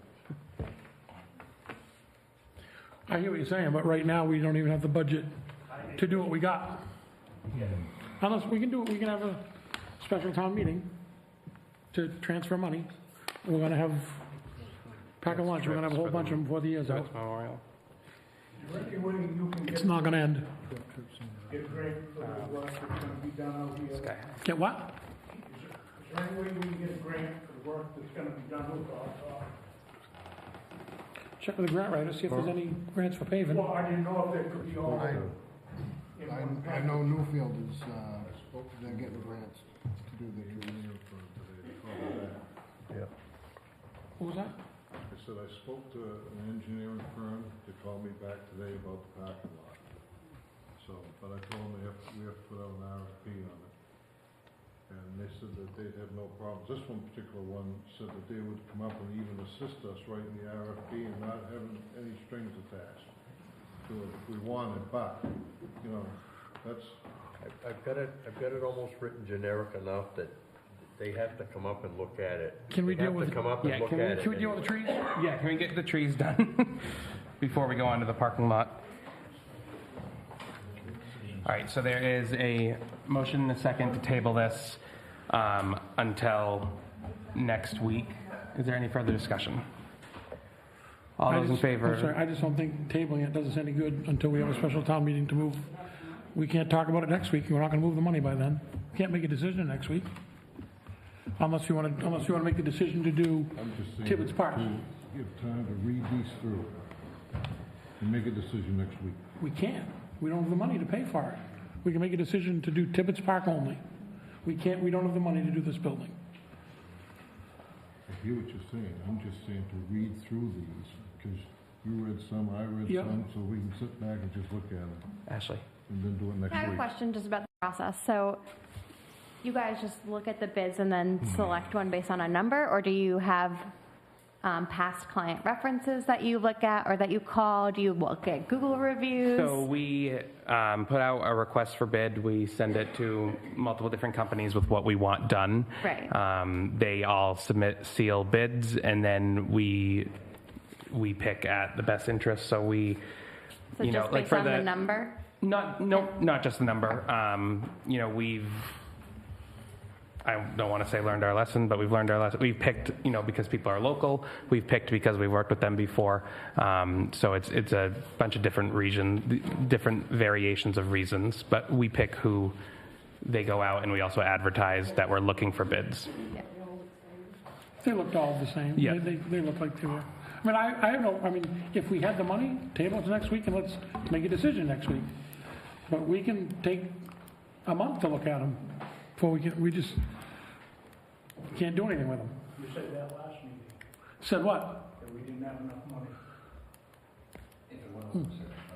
Well, if it went over, well, what we said was, what do we say? If it went over $17,000, we don't have enough money. One of the bids was $17,000, which is fine, you know, but we have the $17,000, but there's some here and some here, and they can't combine. Not anymore. They could have 3 weeks ago, but not after the town meeting we had. So, one of the downfalls of budgeting for each individual thing one at a time.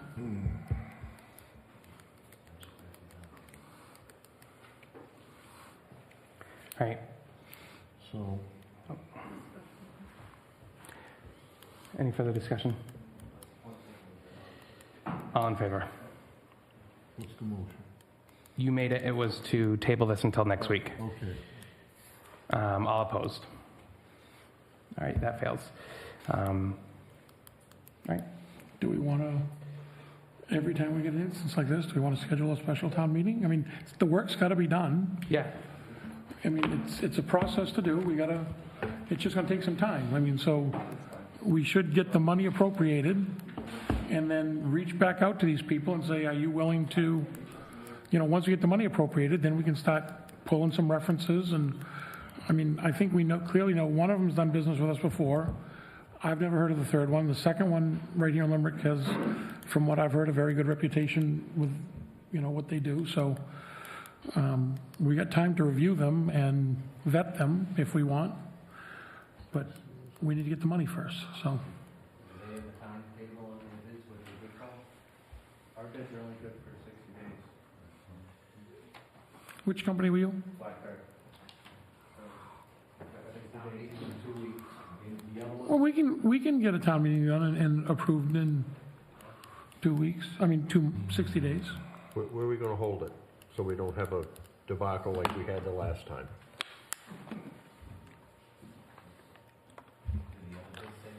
Do Tibbetts Park, get it over with, off the table, stop kicking it down the road, and then handle the other one separately. Well, they bid them separate. They were all bid separately, so we need to reach out to all of them, I guess, see if they're willing to do them separately.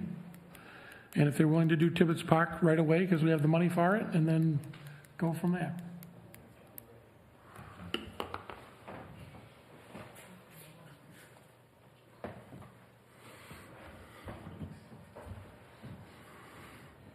Okay, so we have to, what's the next steps? We're reaching out to them to see if they're willing to do them separately? Okay, I make a motion, we reach out to see if they do them separately. Second. We'll do it separately. All right, So there's your answer motion. from one. Yeah. I don't even think we need to ask them. It's two separate jobs, right? Technically? I just bid for two It is, separate but- jobs. Yeah, they might have thought they'd be coming to Limerick for 3 days or a week, and by doing them both, but Yeah. I think it doesn't hurt to ask if they'll do one versus the other right away. We already got one answer. It's a phone call.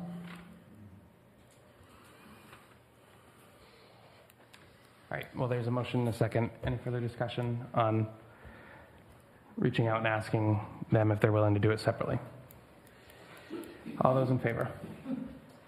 Opposed? All right, that passes. Alicia, can you reach out to the other two?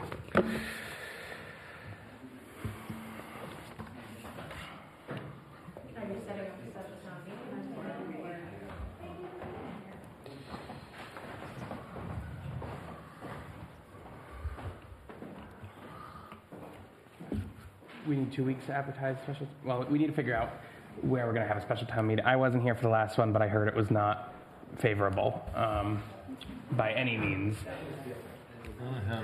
I don't think we're gonna have 100 people come out to move $4,000 for tree work. Maybe we will. Didn't think we were last time either, John. Well, we thought we'd have it What we last got? week, 2 weeks ago. I don't think, Why don't we have it up to the fire station? If we're gonna do that, you gotta schedule it. You're gonna have to schedule Saco River Cable TV to come out and live stream it and record it. Let's have it there, then there's no questions. I am not gonna sit at this table for an hour and be embarrassed like we were the last time. That was. I completely agree. The only question I have is there's adequate parking, we think? They can park across the street, they can park at the town saying. hall. They're just gonna, Well, I'm just saying with the rules with, ADA accessibility, there's 2 handicap spots. you could make exceptions for No, I know. handicapped I'm people just- could I'm pull just up in front saying. of the door. We're we can gonna make some have temporary to, ones, I guess. yeah, we're gonna have to work through this. We're not, It's just to move it. Maybe. Including us.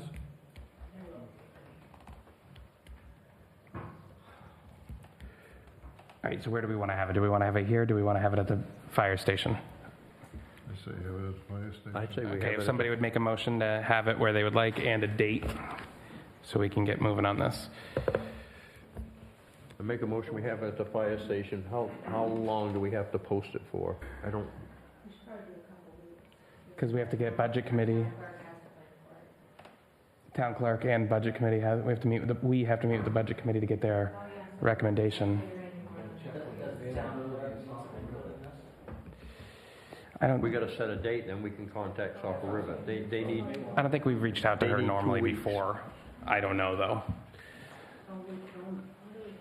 they need 2 weeks and preferably not a Monday. They're busy Mondays. Who? Saco River. TV? They're busy Mondays. So, I'll do it when I'm out of town again.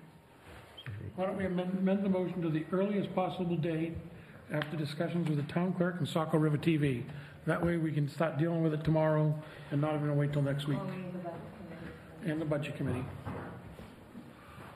Okay, I'll amend the motion to have as soon as we can after meeting with the Budget Committee and the Town Clerk and Saco River TV. I'll second that. Okay, any discussion? All those in favor? All right. Town-owned property snowplow contract update from the workshop before this meeting. We did make some changes with renewing the contract. Are those changes going into effect, or are we renewing the contract, well, under the same terms, correct? Yeah, we made a motion earlier in terms of contract with them, with the changes that we made. Okay. I mean, every change on there, they already do, so. Yeah. Cheryl?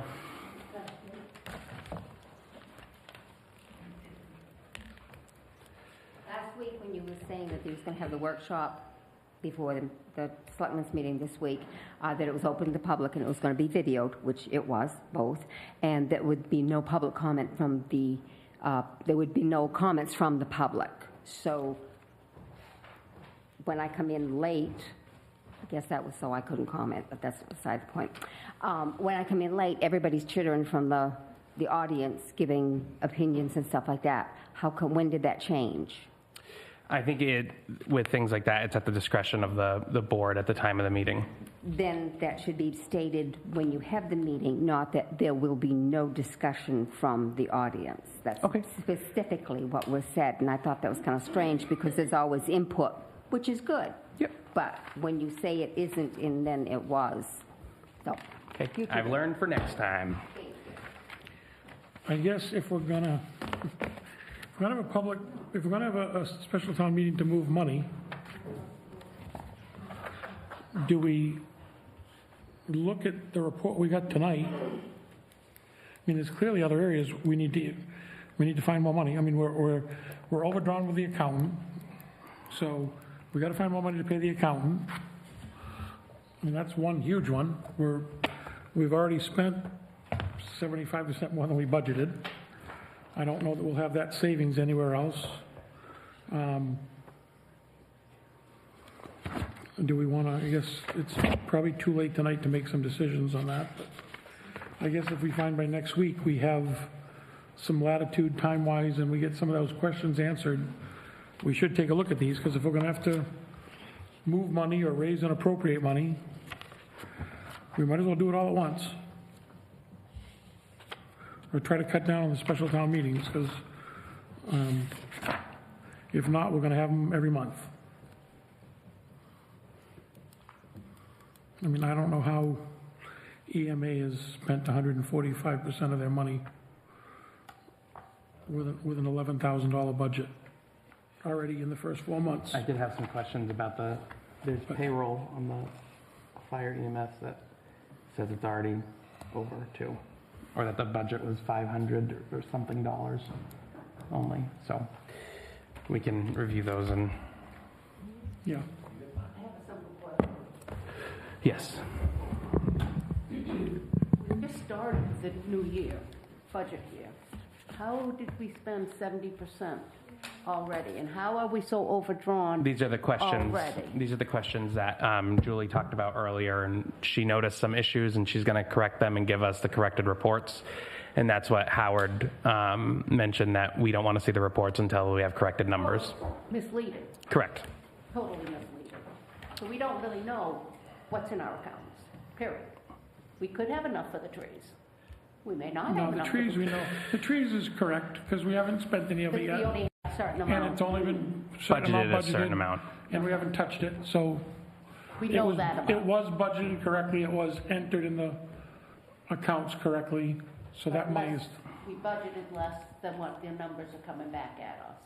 no, we budgeted enough, it's just in two separate accounts now, and now it's gotta be moved around, because we had a special town meeting last week to vote on 17 items, when one vote would have done the whole thing. Instead, they decided to do 14 different articles. Should have added the extra ones and done them all at once. We'd still be having special town meetings, just that many more. No, it's done right. We should have a town manager to review all this stuff. Anywho. That's what got us in this trouble. Yeah, $10,000. John, do you have anything on the electric time clock? Oh, nope, there's a note here. Yeah, Carrie's away. She'll send this information this week. Yes. This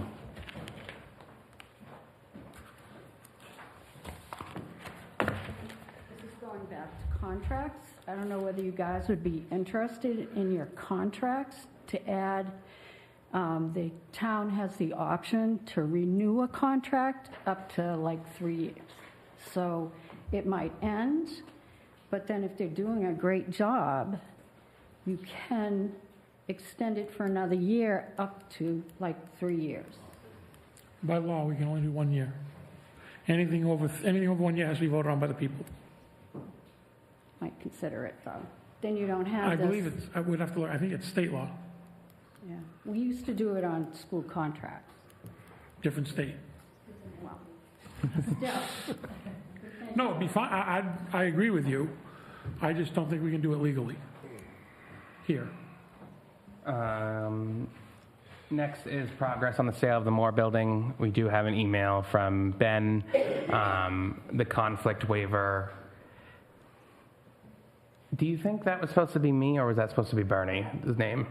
The conflict waiver for Brady and John's signature should be emailed tomorrow. I don't know what the conflict is unless it was that you two. Yeah. So I would just check with Ben to make sure. Okay. Because I don't have a conflict. I'm not a Carroll. Do you do any business with that law firm? No. I do not.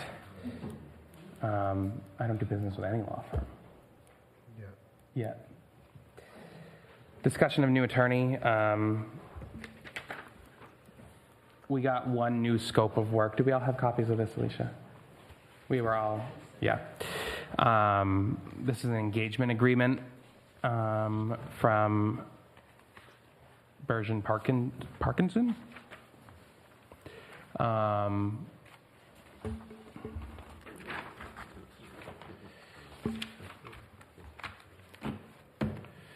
And we're waiting on a few others to come back as well, correct? Okay. We have another one coming. Yeah, okay. With the board's approval, could we invite, would it be okay if I invited somebody to speak to the board maybe in the next week or so? Yeah. I'm okay with that. Wade shaking his head. Are you okay with that? Okay. You don't like it? I hope it's not like the other one. The other what? The other meeting you had with attorneys. That was a horror show. The woman that came, you mean? Yeah.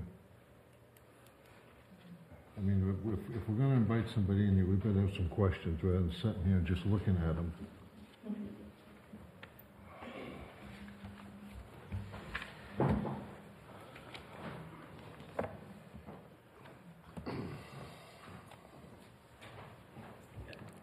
Client Appeals Board, so what do you think your timetable is? Because I just received an appeal, okay? So I got 35 days to schedule the appeal. So I've talked to Ben, but Ben's saying you may want to wait till the new firm, but now we're... Well, I mean, we have one engagement agreement. We're waiting for others to come back. Okay, but I can't tell the appellant here that, hey, I'm going to wait till they get a new... Sorry, we don't have an attorney. So, yes. All right, so do you want us to jump on the first one we see? I'm not saying that. I'm just saying, what do you think the timetable is? We got 35 days. I think the timetable is up to the other attorneys to get us back a engagement agreement to review. That's my... Well, but we also, we have to be represented by somebody, and we're going to lose them on the 7th. And so we have to have somebody lined up by the 8th. I mean, I'm just saying. We have to have somebody to go to, so... Correct, but I mean, I don't... We only have one engagement agreement. I don't want to jump on the first one that I see. No, so within a couple of... One suggestion on all these. All of us ought to go to these different attorneys' websites and see what those attorneys actually represent. I went on this one and looked the other day. There was one person. in there that does anything with municipal stuff. And then the rest of it was all divorce lawyers and stuff, Yeah, so so, we don't well, need that. Do we, I mean, we've used other lawyers from other firms in the past. We don't have to engage a lawyer to be our full town attorney to represent the appeals board. So do we want to let the appeals board reach out? It might be a good test if Steve reached out to some of the ones we've used in the past that weren't from Jensen Baird and say, are you willing to represent us in this appeal? Or, why don't we, we can wait 3 weeks. Okay. See how you may, I just want to put you on notice that as of right now, we got 35 days. So, not to put a squeeze on it. I think I just don't want to hear in 3 weeks that if we don't have a decision. Well, no, then we'll get somebody. Okay. But it's just, I'm just making you aware that, it's time, and John's hit it on the nail, that, the town needs an attorney here at some point, so.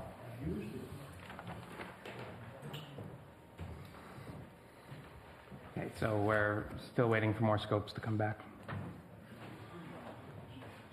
How many of you sent out, Alicia? 3. We got an email back this afternoon. Was that one of the ones that reached out? No, I think that was from no, that was Ben, maybe? Might have CC'd the board in that. The next one on here is to sign the April 7th meeting minutes approving myself to go on the town checking account with the treasurer. This thing has been on here a while. Do we have a copy of those minutes to sign? We've already motioned on that, so we just need to sign those after the meeting. What? Okay. Municipal parking lot update. Bernie and Howard, do you have anything on that? Yeah, I've got the RFP. I've got that drafted, and I've got a bunch of stuff for the scope of work done. I'd like to sit down with Howard and let him look at it. Then we can refine it and bring it to the board. So far, I know we have two companies that are interested.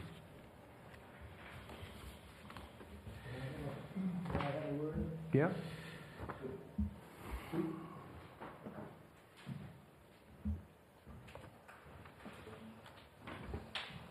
I just happen to know of a very good engineering firm that has several offices here in southern Maine and many others around the country that are very capable of taking care of municipal type of engineering, and I've been assured that there is no job too large or too small for this company to handle.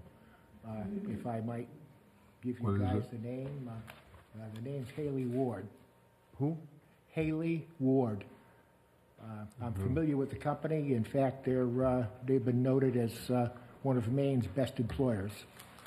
Are they civil engineers? They certainly are. They Okay. can handle almost any engineering project that we have, and might also be able to assist in some fashion with grant writing.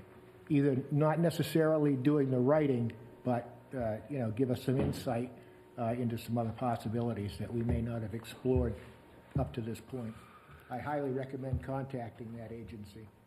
We'll contact any civil engineering firm, we'll contact them. As far as grants, I think the way the climate is in Washington, I don't think we're going to get any grants in the state of Maine anyway. I just thought I'd throw that out there because that was one of the questions I asked. That's fine. That's a good point. That's there, that they don't do grant writing, but they certainly are involved with grants, and they say they're a very large company, and I think they'd be interested in possibly helping us out.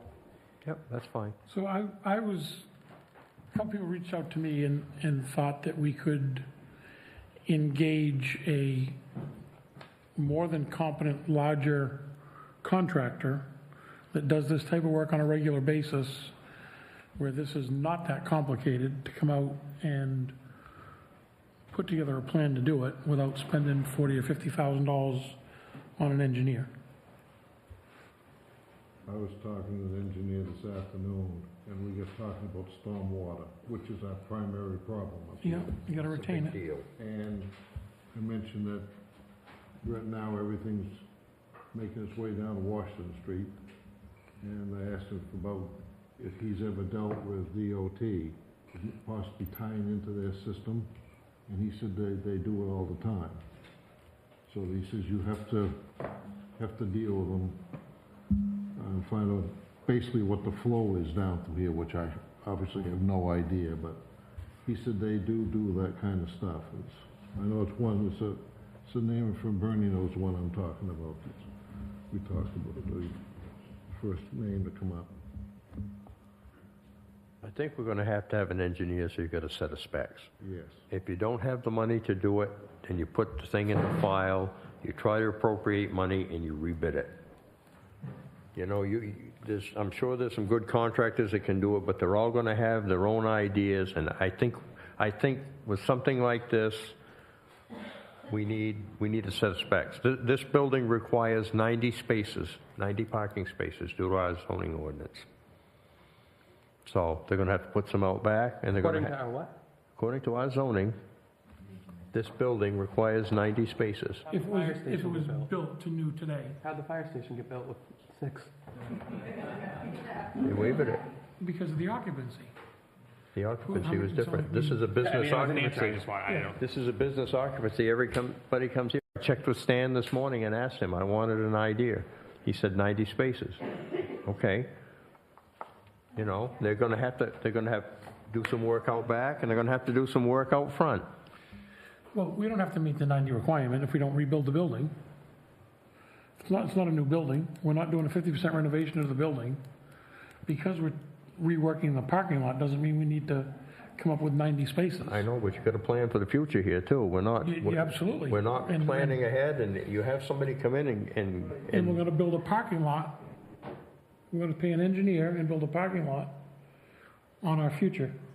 Because if we ever decide to do anything with this building, it's out that way, and now we're gonna pay an engineer and an engineering company to tell us to spend $50,000 with them to spend $150,000 out there and totally disturb the area where if we ever do want to do something in the future, it's going to be out there. maybe some of the expansion will be out front. You got a lot of wasted space outside. That's a poor flow getting around here when you look at it. You know, they may end up moving the flagpole further down on the lawn or something, coming up, putting a sidewalk in up front. I think when you have an engineer come here, they do a site visit, you have a piece of paper that tells them what you're looking for, but it's not limited to that. These guys do it for a living. They know what they have to do. Did anybody contact the engineers that did Washington Street and the one that's on Main Street? Nope. That engineering company we use, Carroll, did we use the same engineer all three? Year ago. Well, once we get the RFP... Once we get the RFP, we'll send it out to anybody you suggest. Anybody wants it. You know, like I said, I've got the RFP itself is all written. All we got to do is fill in some dates. That's regular boilerplate stuff. I have a scope of work that I've come up with. Oh, I thought you were taking... No. And I'm going to have Howard look at it, and we'll refine it, and then we'll bring it to the board and let everybody look at it, and then we can go from there. A lot of people don't realize it's not just the parking lot, it's the building. The building is leaking. So while we're doing this, we better engineer this so we take care of that whole problem. The leaking system's going. So. All right, so it's a work in progress. Yep. Howard, do you have any update on 9 Weston Drive from last week? I spoke to the owner this morning, as a matter of fact. They are going to come up and start working on the building. And I spoke to Stan about it and told him that, well, both, I went down there and Bernie told me this weekend that he'd gone down there and looked at it, that building isn't even close to thinking about being demolished. There's a lot of rot on the decks that have to be replaced. and the family said that they're gonna do it because they plan on, they haven't been using the camp much because of other issues, but they are gonna come up and fix it, so. All right. Update on the Brick Town Hall basement and the old fire station. I was there yesterday. We cleaned out the old fire station. Yeah, they got it. They've done a pretty good job on that. They've done a good job on the old fire station. A couple more. We ended up getting a call though. Did you ever go to the old fire station? I didn't get a chance to go back over there. I ended up going on a call. Everything's out, right? Yeah, everything's out. I think there's bleachers. Yeah. Oh, they got some trash they got to clean up. They got some trash they got to clean up at the old fire station and still behind the Brick Town Hall. Another work session or two, they'll have it, and it'll be done. Gail, I spoke to the janitor this morning. I said, when you're going up to the town hall, let me know, and I'll go up and pick the toilet and sink up you asked about. He said that he would get it. I said, fine. The only trouble I'm having up there is I can't get a hold of Clean Harbors to come take care of the hazardous waste. So Joanne thinks she has another contact, and we're going to try that. If not, I'll look for another company, but They didn't call you back, Bernie? Yeah, he called me back, but they only pick up paint. And this is hazardous waste. He said there's another division that does that, and he was going to email me. Well, he hasn't. So if they don't do it, I'll see if I can't find somebody else. But you just got to make sure it's a reputable firm. You don't want to. Yeah. You don't want to give it to some guy that says he is, and then he dumps it somewhere, and it comes back and haunts us. So. Nope. One it's of acid. There's a pallet of AFFF foam that can't be used anymore.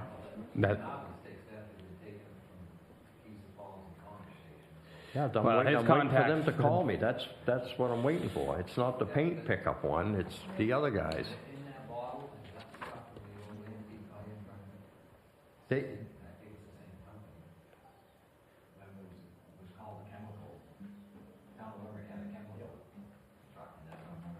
I don't know. I heard there were batteries they use. That container of acid has been there ever since I can remember. That's a glass bottle, and it's in that wooden box. That's been there ever since I can remember. Oh, yeah, no, it has. Bernie, I've got an emergency number in my app. I will give it to you. Okay, I don't want to call their emergency number. I don't. It's not a. It's a hazardous material. Yeah, skip it over.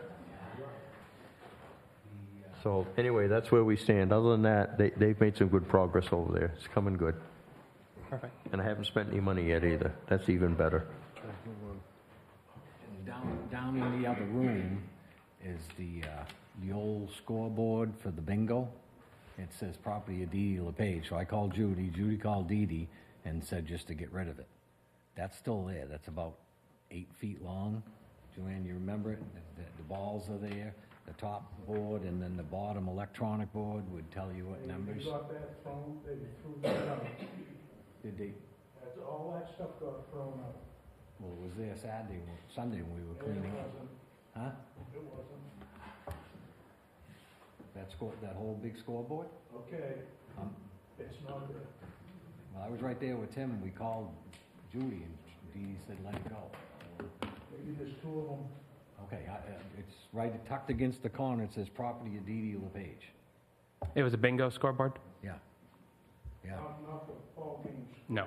No, not the ball game, the bingo one. Oh, maybe in the bingo one. Yes, I'm saying the bingo one. No, the ball game one was taken and disposed of. Basketball scoreboard's probably The gone. bingo one says property of Dee Dee LePage, but Dee Dee said just to get rid of it. So that'll take care of that. Okay, awesome. All right. Update on bonding of employees. We're waiting to hear back from MMA. Signed municipal deed from the last meeting and the new one.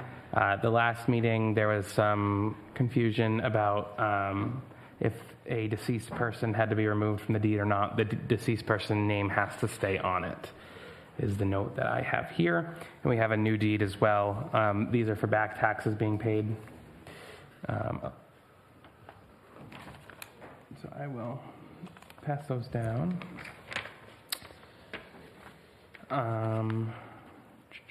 John, do you have any update on the insurance for all town buildings?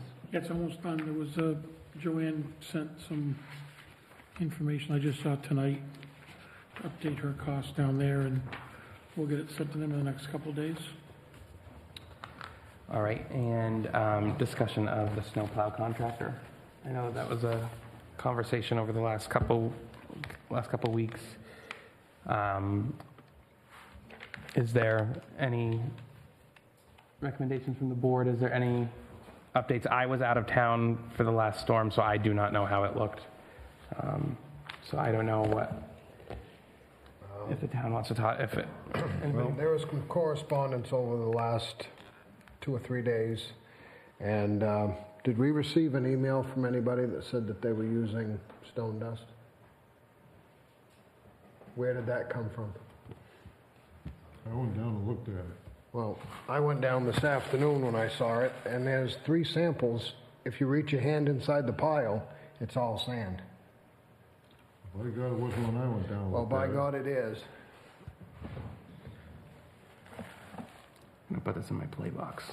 Yep, it's all sand. If you look at the outside, there's where some of the smaller stuff is washed away, but the only thing if there's any stone dust on there, it's at the bottom where he had the pile last year if they dug in, but that pile has been and still is all sand.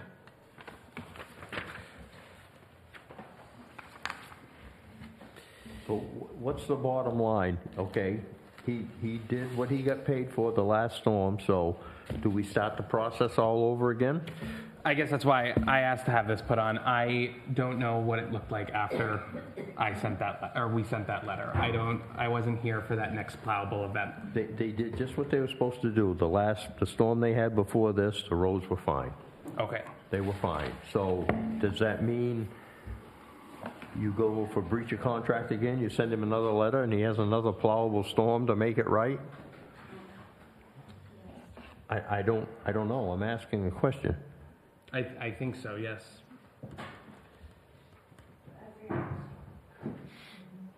Hopefully we won't have any more plowable snow. I'm sure we will, but... Oh, I know.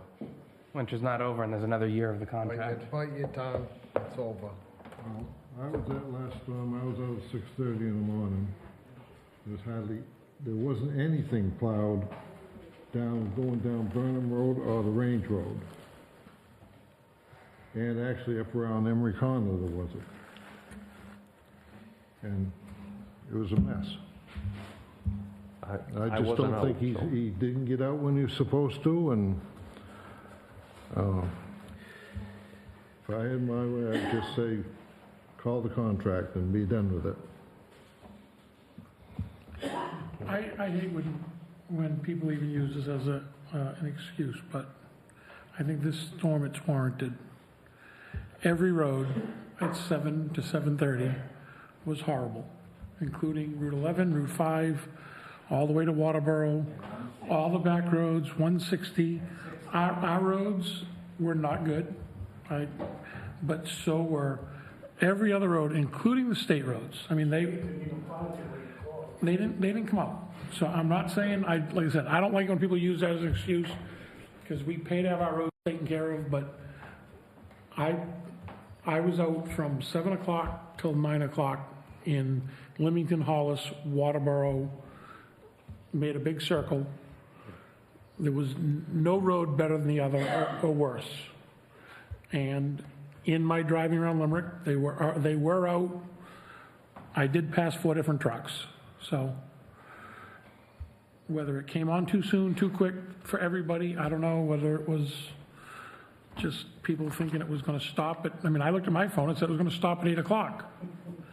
And 8 o'clock, it was coming down worse than earlier. So again, I don't like using it as an excuse because I don't want to compare, but this storm, I think, warrants it. All I know is they were down there at 6:30 so that we could open. Those 2 guys should plow. Different contractor. They should plow the whole state. Everybody in the state of Maine would be happy. If you call me at 7:30, clean. All right, so yeah, I mean, I just wanted to put that on there because I wasn't here. I wanted to get clarification on kind of what. My complaints that I got multiple were just the taking out of mailboxes. I can't even tell you how many complaints of mailboxes. And they're the same multiple ones. times on the same people, but I've never, like, in these 2 years, had so many mailbox complaints. So I don't know if I know they don't add that into the contract, and I don't know if we added something, if it would help deter the speed we drive by some mailboxes, if it would, I don't know. I don't know how you fix that, but I do think that it is been a little over the top on that. And all I can say is, sorry, we'll fix it. If you look at the Ring doorbell they had, it was snow coming off the plow that knocked the mailbox over. However, the mailbox kind of held up with a piece of strapping. It's not. Because it was broken before. Because it was broken in the previous one. Temporary repair. How close is it to being How close to the road? We don't know. right away of the road, too? There's hundreds of mailboxes out there, and are they too close? Are they not? Are they, we're not losing hundreds, maybe we're losing dozens, some percentage, but where do they sit? Yeah. Quarry Road. I live on Quarry Road. I live on the intersection of Emery Corner Road and Quarry Road. And they plowed, and they plowed twice. And it was spring snow. However, we had a little incident. 2 days before that snow, my husband and I raked from our mailbox up the street some few hundred feet and got rid of all the stone dust and all of the sand and all of the stuff that comes out. And then during that storm, at the end of it, the plow truck came down Quarry Road, went by our little driveway that we have upper part. There's a telephone pole. They swerved into that space, that 6-foot space, and the sand and stone and dirt and anything else flew over our stone wall. But they didn't hit our mailbox. They came close, but they didn't hit it. And I'm not sure if they fell asleep or what the problem was, but I can tell you, not everybody likes those blinking lights.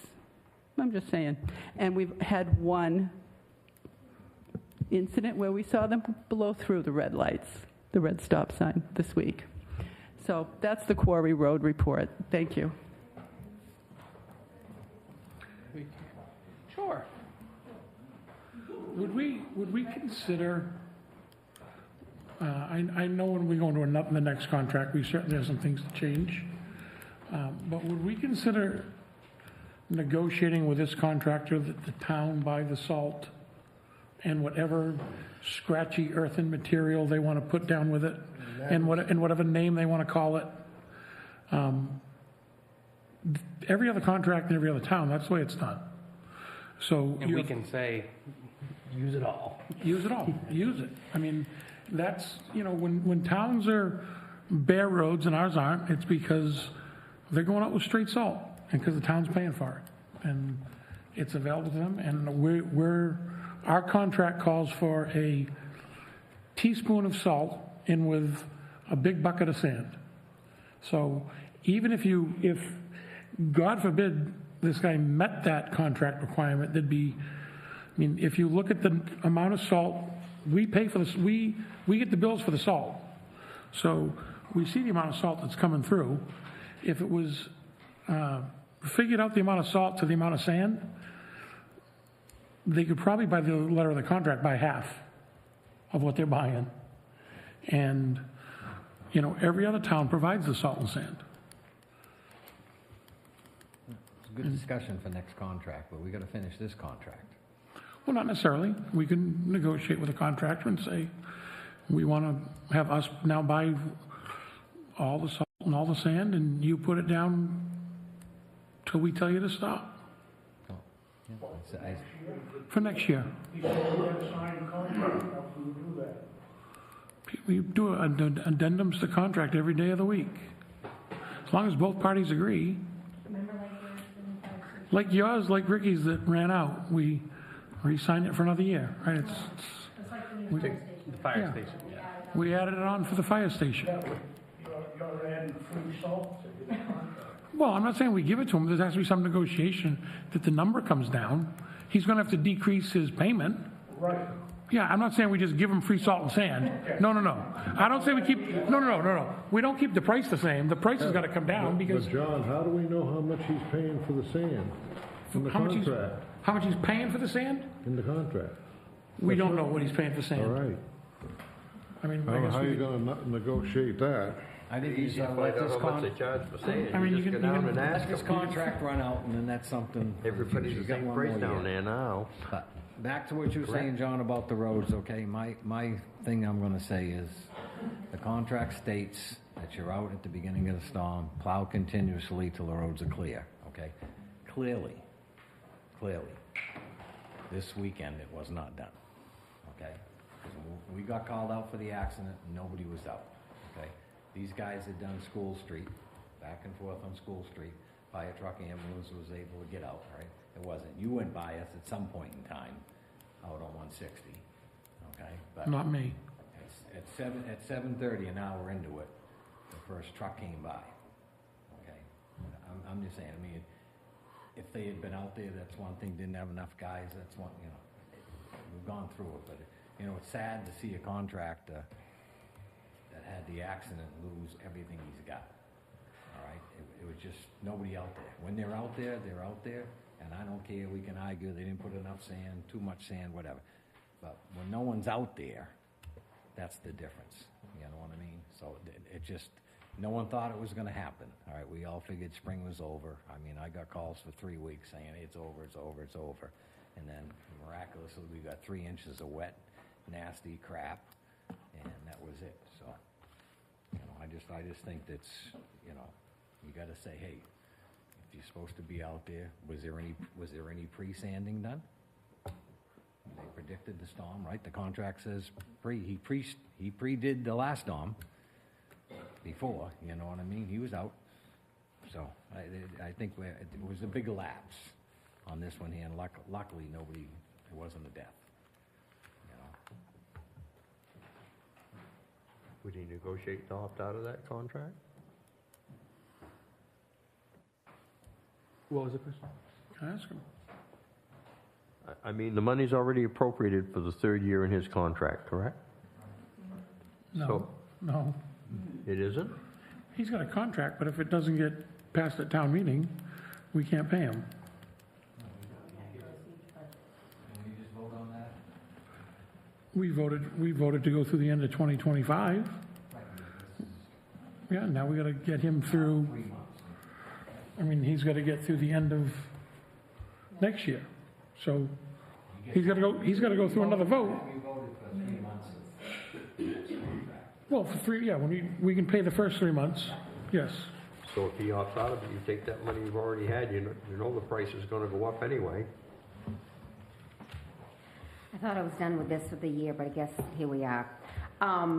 I remember a while ago, John had said that he could get sand, because there was a big problem at the beginning of the contract that they didn't have the proper amount of sand stockpiled or even the salt in the salt shed from day one, and it went on and on.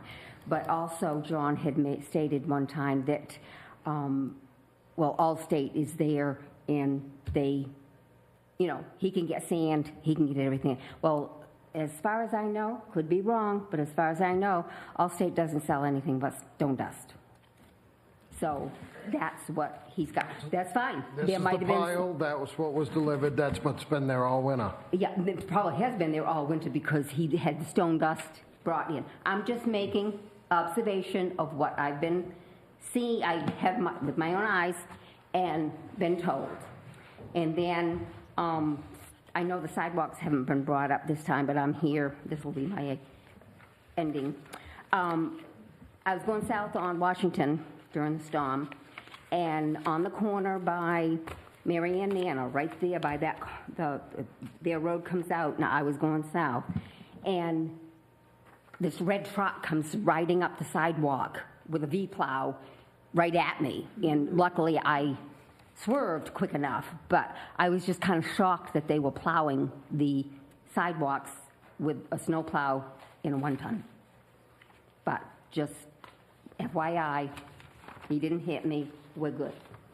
Cheryl, before you leave, do you have the proof that I'm in cahoots with the plowing contractor? Are you in a real get? hurry for that, John? Yeah. Be patient. It's all coming about. Please, you said that 3 weeks ago. Hey, wait a little longer. It's been so long I lost my agenda. All right. Old business is done. Next on the agenda, we have a proposal from Otis.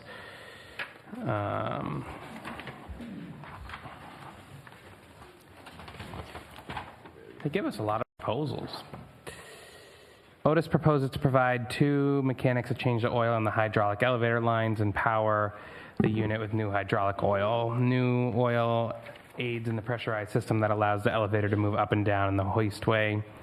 It also aids in the longevity of the pump, motor, and valve within the power unit. The building is responsible for the removal of the old hydraulic fluid. Please note, this proposal is valid for 30 days based on the current market conditions and subject to a material increases in the line with the current market price for oil. We can ask Otis to remove the hydraulic fluid and dispose of it for an extra $2,600. Ask them to take the battery, mix the battery acid in with it.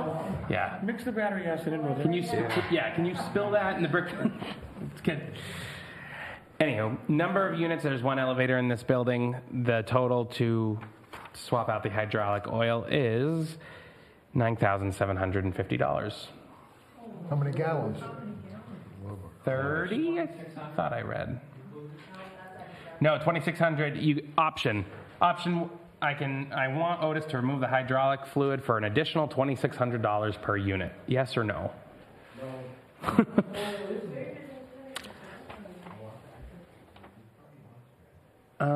It doesn't say how much oil. It just says the oil needs to be changed. Yeah, it means, Did we ask for this, or did they just give it? I would, yeah, let's put that.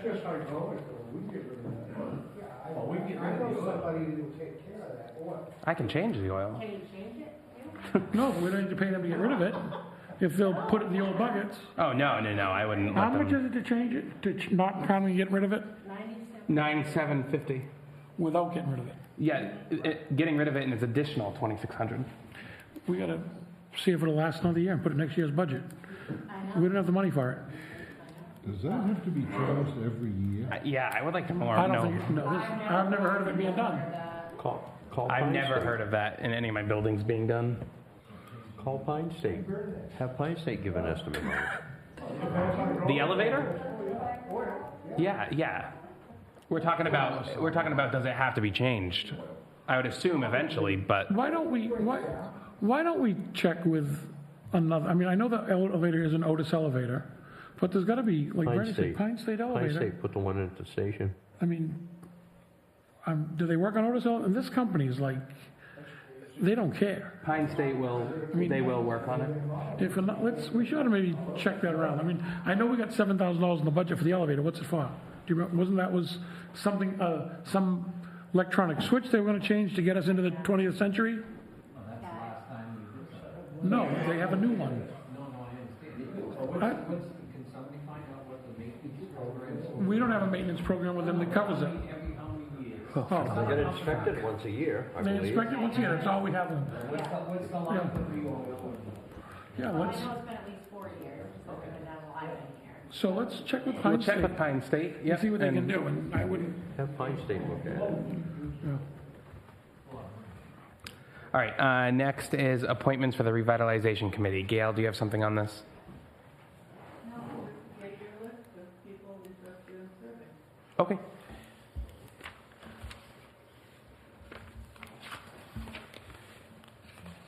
I may have missed that.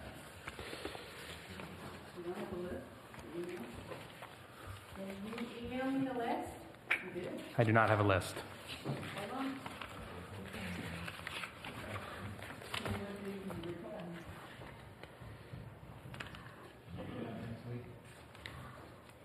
Why, you want to get out of here?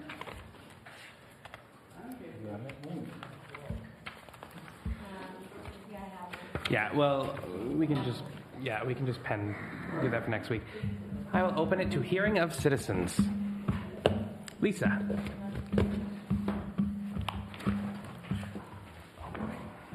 Good God. Good for you.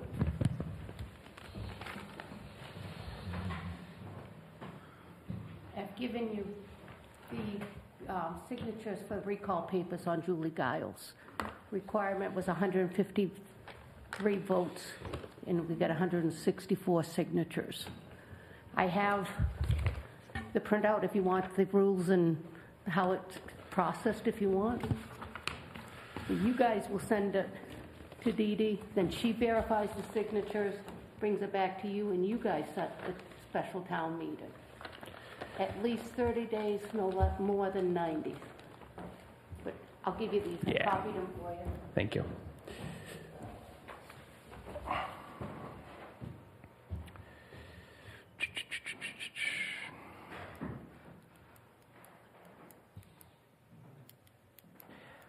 I have not sat on the board during a recall, so I don't know. I know it's right in front of me. They have to right go, here. They have Okay. to go to Dee Dee to be certified first, the signatures. Okay. And then she'll bring it back to us, and then we have to decide what we're going to do. But Okay. other Would than Lisa have to receiving it, deliver them, or could I have it? the ordinance is vague. It says that they should be delivered to the board Okay. in one part, but it says in any event, they need to be brought to the clerk. So it's like I said, it's kind of vague. Where did that paperwork come from? This? Yeah. This is the Town of Limerick ordinance. From the website, the ordinance, yeah. So, So the petition shall be addressed to those members of the Board of Selectmen having no interest in the subject matter of the petition. If the petition is the recall of all selectmen, then they must go to the town clerk. But the petitions in all cases must be filed with the town clerk or deputy clerk. So C, under procedure, says the petition shall be addressed to those members of the select board. So by her giving, I assume she's giving them to us, and that's how she's interpreting C. And then, so we would then forward them to the town clerk. okay, so we will get these forwarded to the town clerk to certify these signatures and have the town clerk provide us with next steps. So I will get those to the town clerk. Is there anybody else for hearing of citizens? Yes.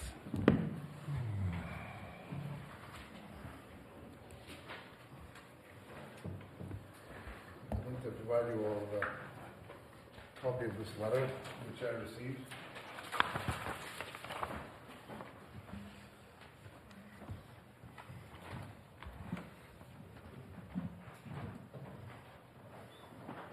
I am Mike Gilpatrick, Limerick citizen. I've been a contractor in this area for a good number of years.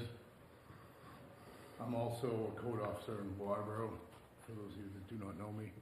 And I actually was here for a good number of years as a code officer. This letter in front of you is a violation letter from Mr. Hackett regarding Mrs. Gagne's property.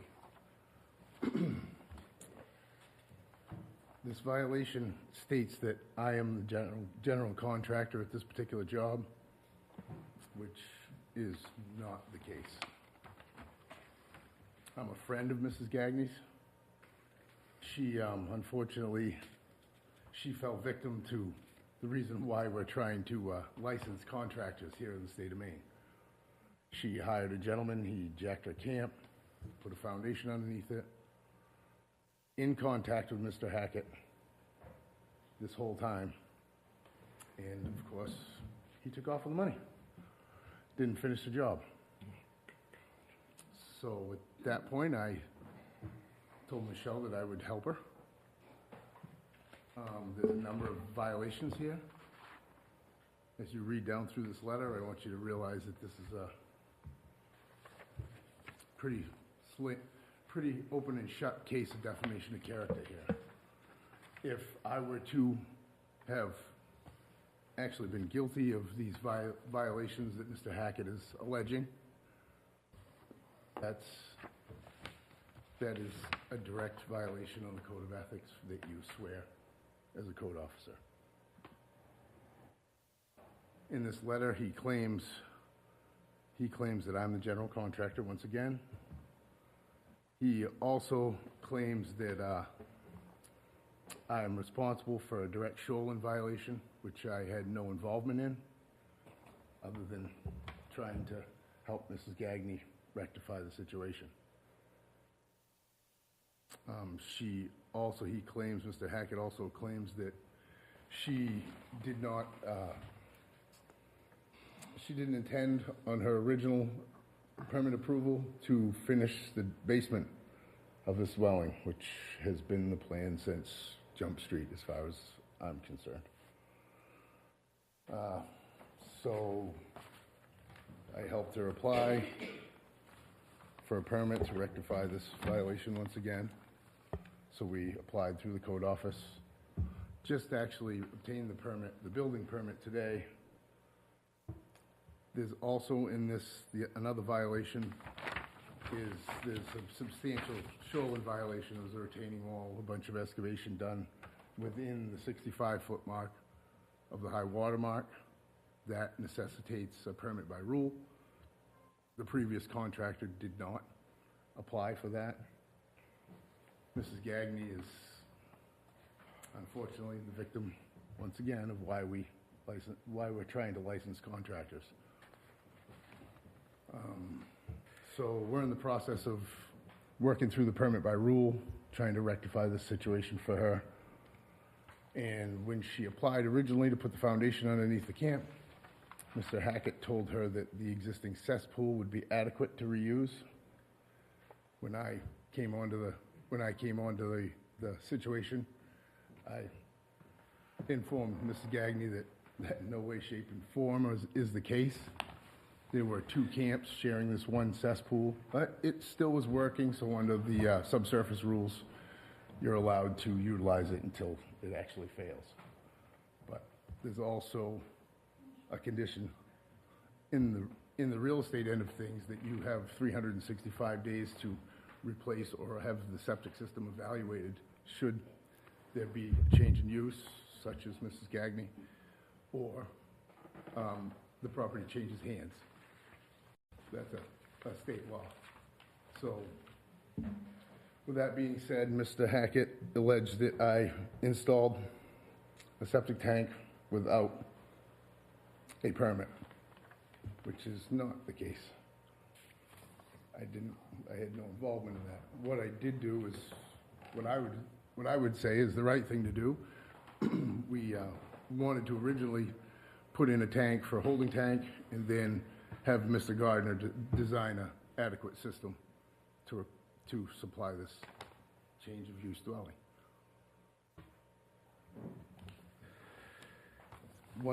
As I said earlier, Mrs. Gagne has fallen victim of a horrible situation. Somebody took her money and ran. So I have, just as a friend, been there to try to help her, because obviously my occupation and I'm in the know for a lot of these areas. I would ask the board to talk to Mr. Hackett, have this letter expunged from the record, because this is not only fraudulent, but it's defamation of character. There's no proof if you're going to be a general contractor, you receive some sort of monetary compensation, right? This is not the case. I'm doing this as a friend to help this lady out.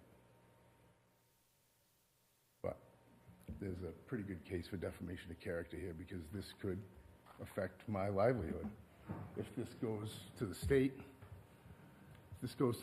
they could pull my certifications for something that I really didn't have any involvement in other than to rectify the situation. So there's a pretty decent, I've talked to a couple attorneys, there's a pretty decent cause for a suit here. I'm a Limerick taxpayer.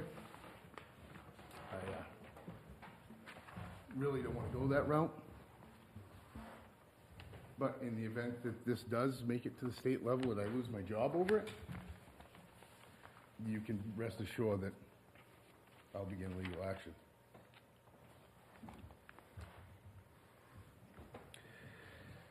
How did, Comments?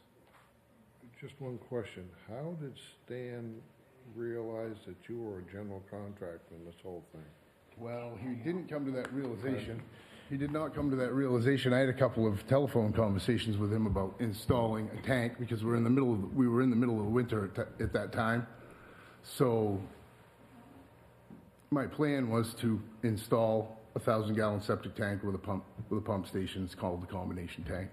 It's 1,250 gallons to use as a holding tank until springtime when we could actually excavate and put a septic system in.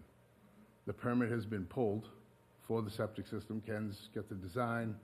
After we got this letter, 'cause I also had this letter show up at my house. It wasn't a registered copy. Michelle, of course, got the registered copy, but I got a copy at my residence. I haven't had any contact with Mr. Hackett because it's a little sore for me.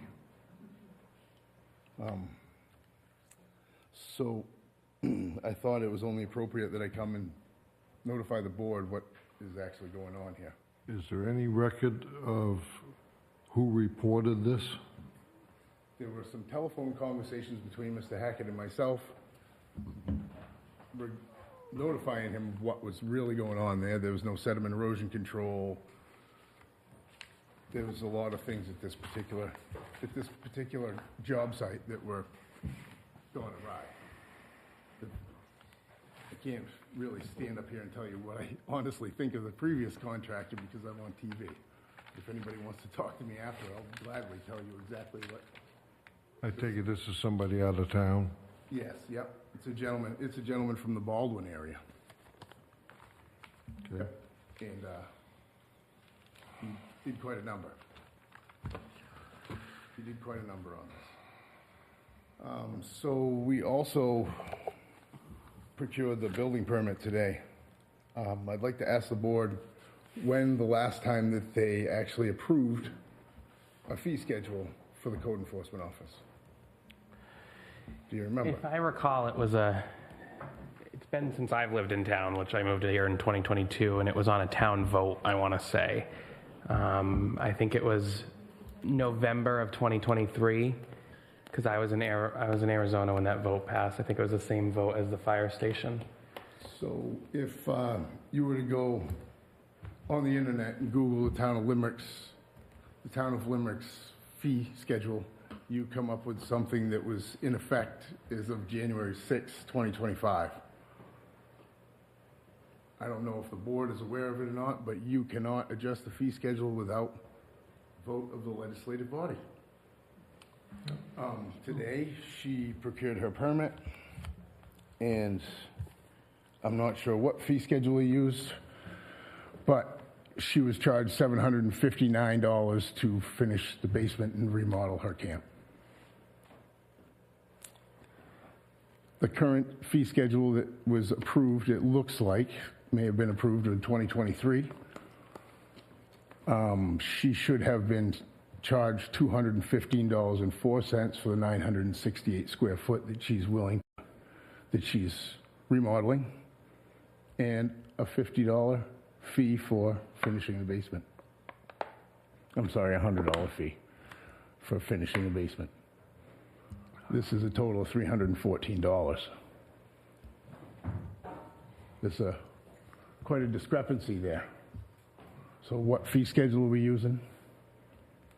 The one I pull up says it was approved June 13th, 2023. Correct. Now go back, John, and Google it and say Limerick fee schedule, Limerick Maine fee schedule. You come up with the fee schedule for the fire department, the planning board. There's a whole number of things, and there's a I section. can't answer for Google. All I can do is go to our website and show what, on our website, that our fee schedule says it's approved June 13th, 2023. So, And I agree with you, John. That's why I am kind of. But what you're saying is that in a fee quandary schedule here. doesn't match with that. I'm kind of in a quandary here because she was charged $759. And she was also charged $365 for the septic design, to install the septic system. I'm not sure, since I haven't paid any attention to the Limerick politics. I've kind of stayed in my own little corner of the world since I left town here.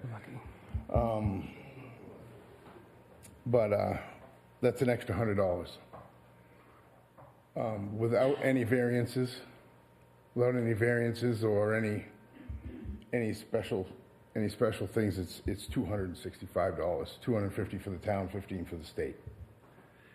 Unless the town has voted on a $100, say, shoreline fee or something to that effect. I'm unaware of. So Those fees are set by the state. The 265 is set by the state. The town has the right to be more stringent. So I guess we're kind of the quandary here is. so the fee schedule you have online is correct. Correct. The one you looked at was from Limerick, Pennsylvania. Okay, that's good. So I feel a little better about that now, but where the two. But still, yeah, it still doesn't, I'm not saying it still adds up. No, I'm just saying, where did the 700? What was the permit request for? I have a copy right here. Please forgive my scribbling on the bottom as I was taking notes and. So not only did this poor lady go for a ride from some contractor, it appears that the town is doing the same. I'm a Limerick resident, been here my whole life. It's bullshit. So 365 for the subsurface wastewater. $365. $365. Where'd the $100 come from? There wasn't even a variance on the system. I can't answer that. Occupancy permit 100. Residential living space They issue those every day. 759. And an addition. So I'm assuming it's renovations, right? Yep. There's a basement finish and renovation to the first floor, which is 964 square feet. So that's getting her full boat for, in my mind, getting her full boat for everything that she's doing at the site. He's also cited a height violation. Foundation's in. The house is on the foundation. It's beyond the 65-foot mark, which the town of Limerick, God bless Frank Carroll, got the shoreline setback reduced to 65 feet. She's beyond that, so the height restriction should be 35 feet. Now, they poured a new foundation under this? Yes, they did. That had to have been inspected when the footings were in, right? By the other contractor, I would think so. I have no idea. I didn't have any involvement at that point. You don't know if that was done or not? No, and we're not sure of the dates, but Mrs. Gagnon said that Stanley was there a number of times saying that everything was okay. I don't know. Like I said, I wasn't present. I don't. I'm not trying to get after Mr. Hackett, but this is a significant screw up. Aside from the defamation of character with me jeopardizing my position. I mean, I got a pretty good suit there. Did we get a copy of this note? Is it only certain things that we get a copy sent to us? Because I know sometimes he sends us copies in email. Is it only for certain cases? Notice of violations? You know what I mean? Like, I don't remember seeing this. I so don't know. Just normally, I could be wrong. I just want to I'll ask Stan myself tomorrow, but normally on the CC part, it says Limerick Select Board, so I'm confused on why that's not, I know that's not the biggest deal right now, but I'm just confused on why it wasn't. I'm confused on why my name is off of it. Yeah. There's no contract, there's no proof at all that I had any involvement in this other than a couple of telephone calls to him, telling him that I don't know where he's at, but there's a significant violation here and I'm gonna try to help this lady fix it. I get that in the mail. I was not very happy, let's put it that way.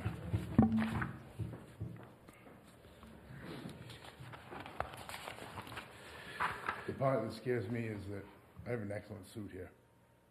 Excellent case. Howard, would you be able to talk to Stan in person tomorrow? Yeah. And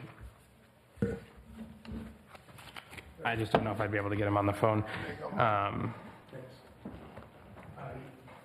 And ask for an explanation of the fees, you know, the how he came to a total. I don't think there is one. And I'll find out. Yeah. This is I certainly hope that some of the other people in town haven't fallen subject to this. The only reason why I'm here is because I know better. Yeah. Andy threatened my job. I mean, I could lose, if this ends up at the state, I could lose my shoreline certification tomorrow. All of my credentials. There's 13 categories you need to be certified in to be a code officer.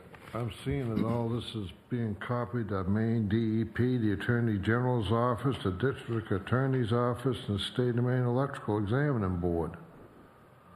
Thank God I have the electrical examining board on speed dial and DEP. The gentleman that handles National Resource Protection in this area is aware of her project, what's happened. He's waiting for our permit to show up. The Maine State Electrical Inspector, Brian Flem, I've been in contact with him about it. The previous contractor also tried to wire the place, so that was all ripped out. Licensed electrician came in.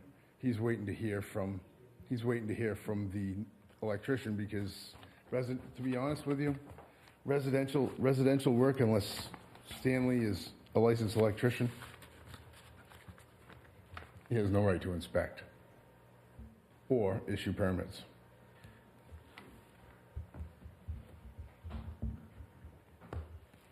That's all I have. Just thought I'd let you know what was going on. Okay. Stan did email us kind of an overview of this. Okay. And said there was a violation, but there was no legal action to be dealt with at that time. On his side. That was in March.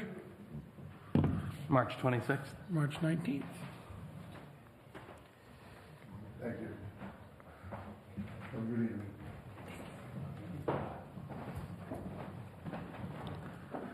Is there anyone else for hearing of citizens?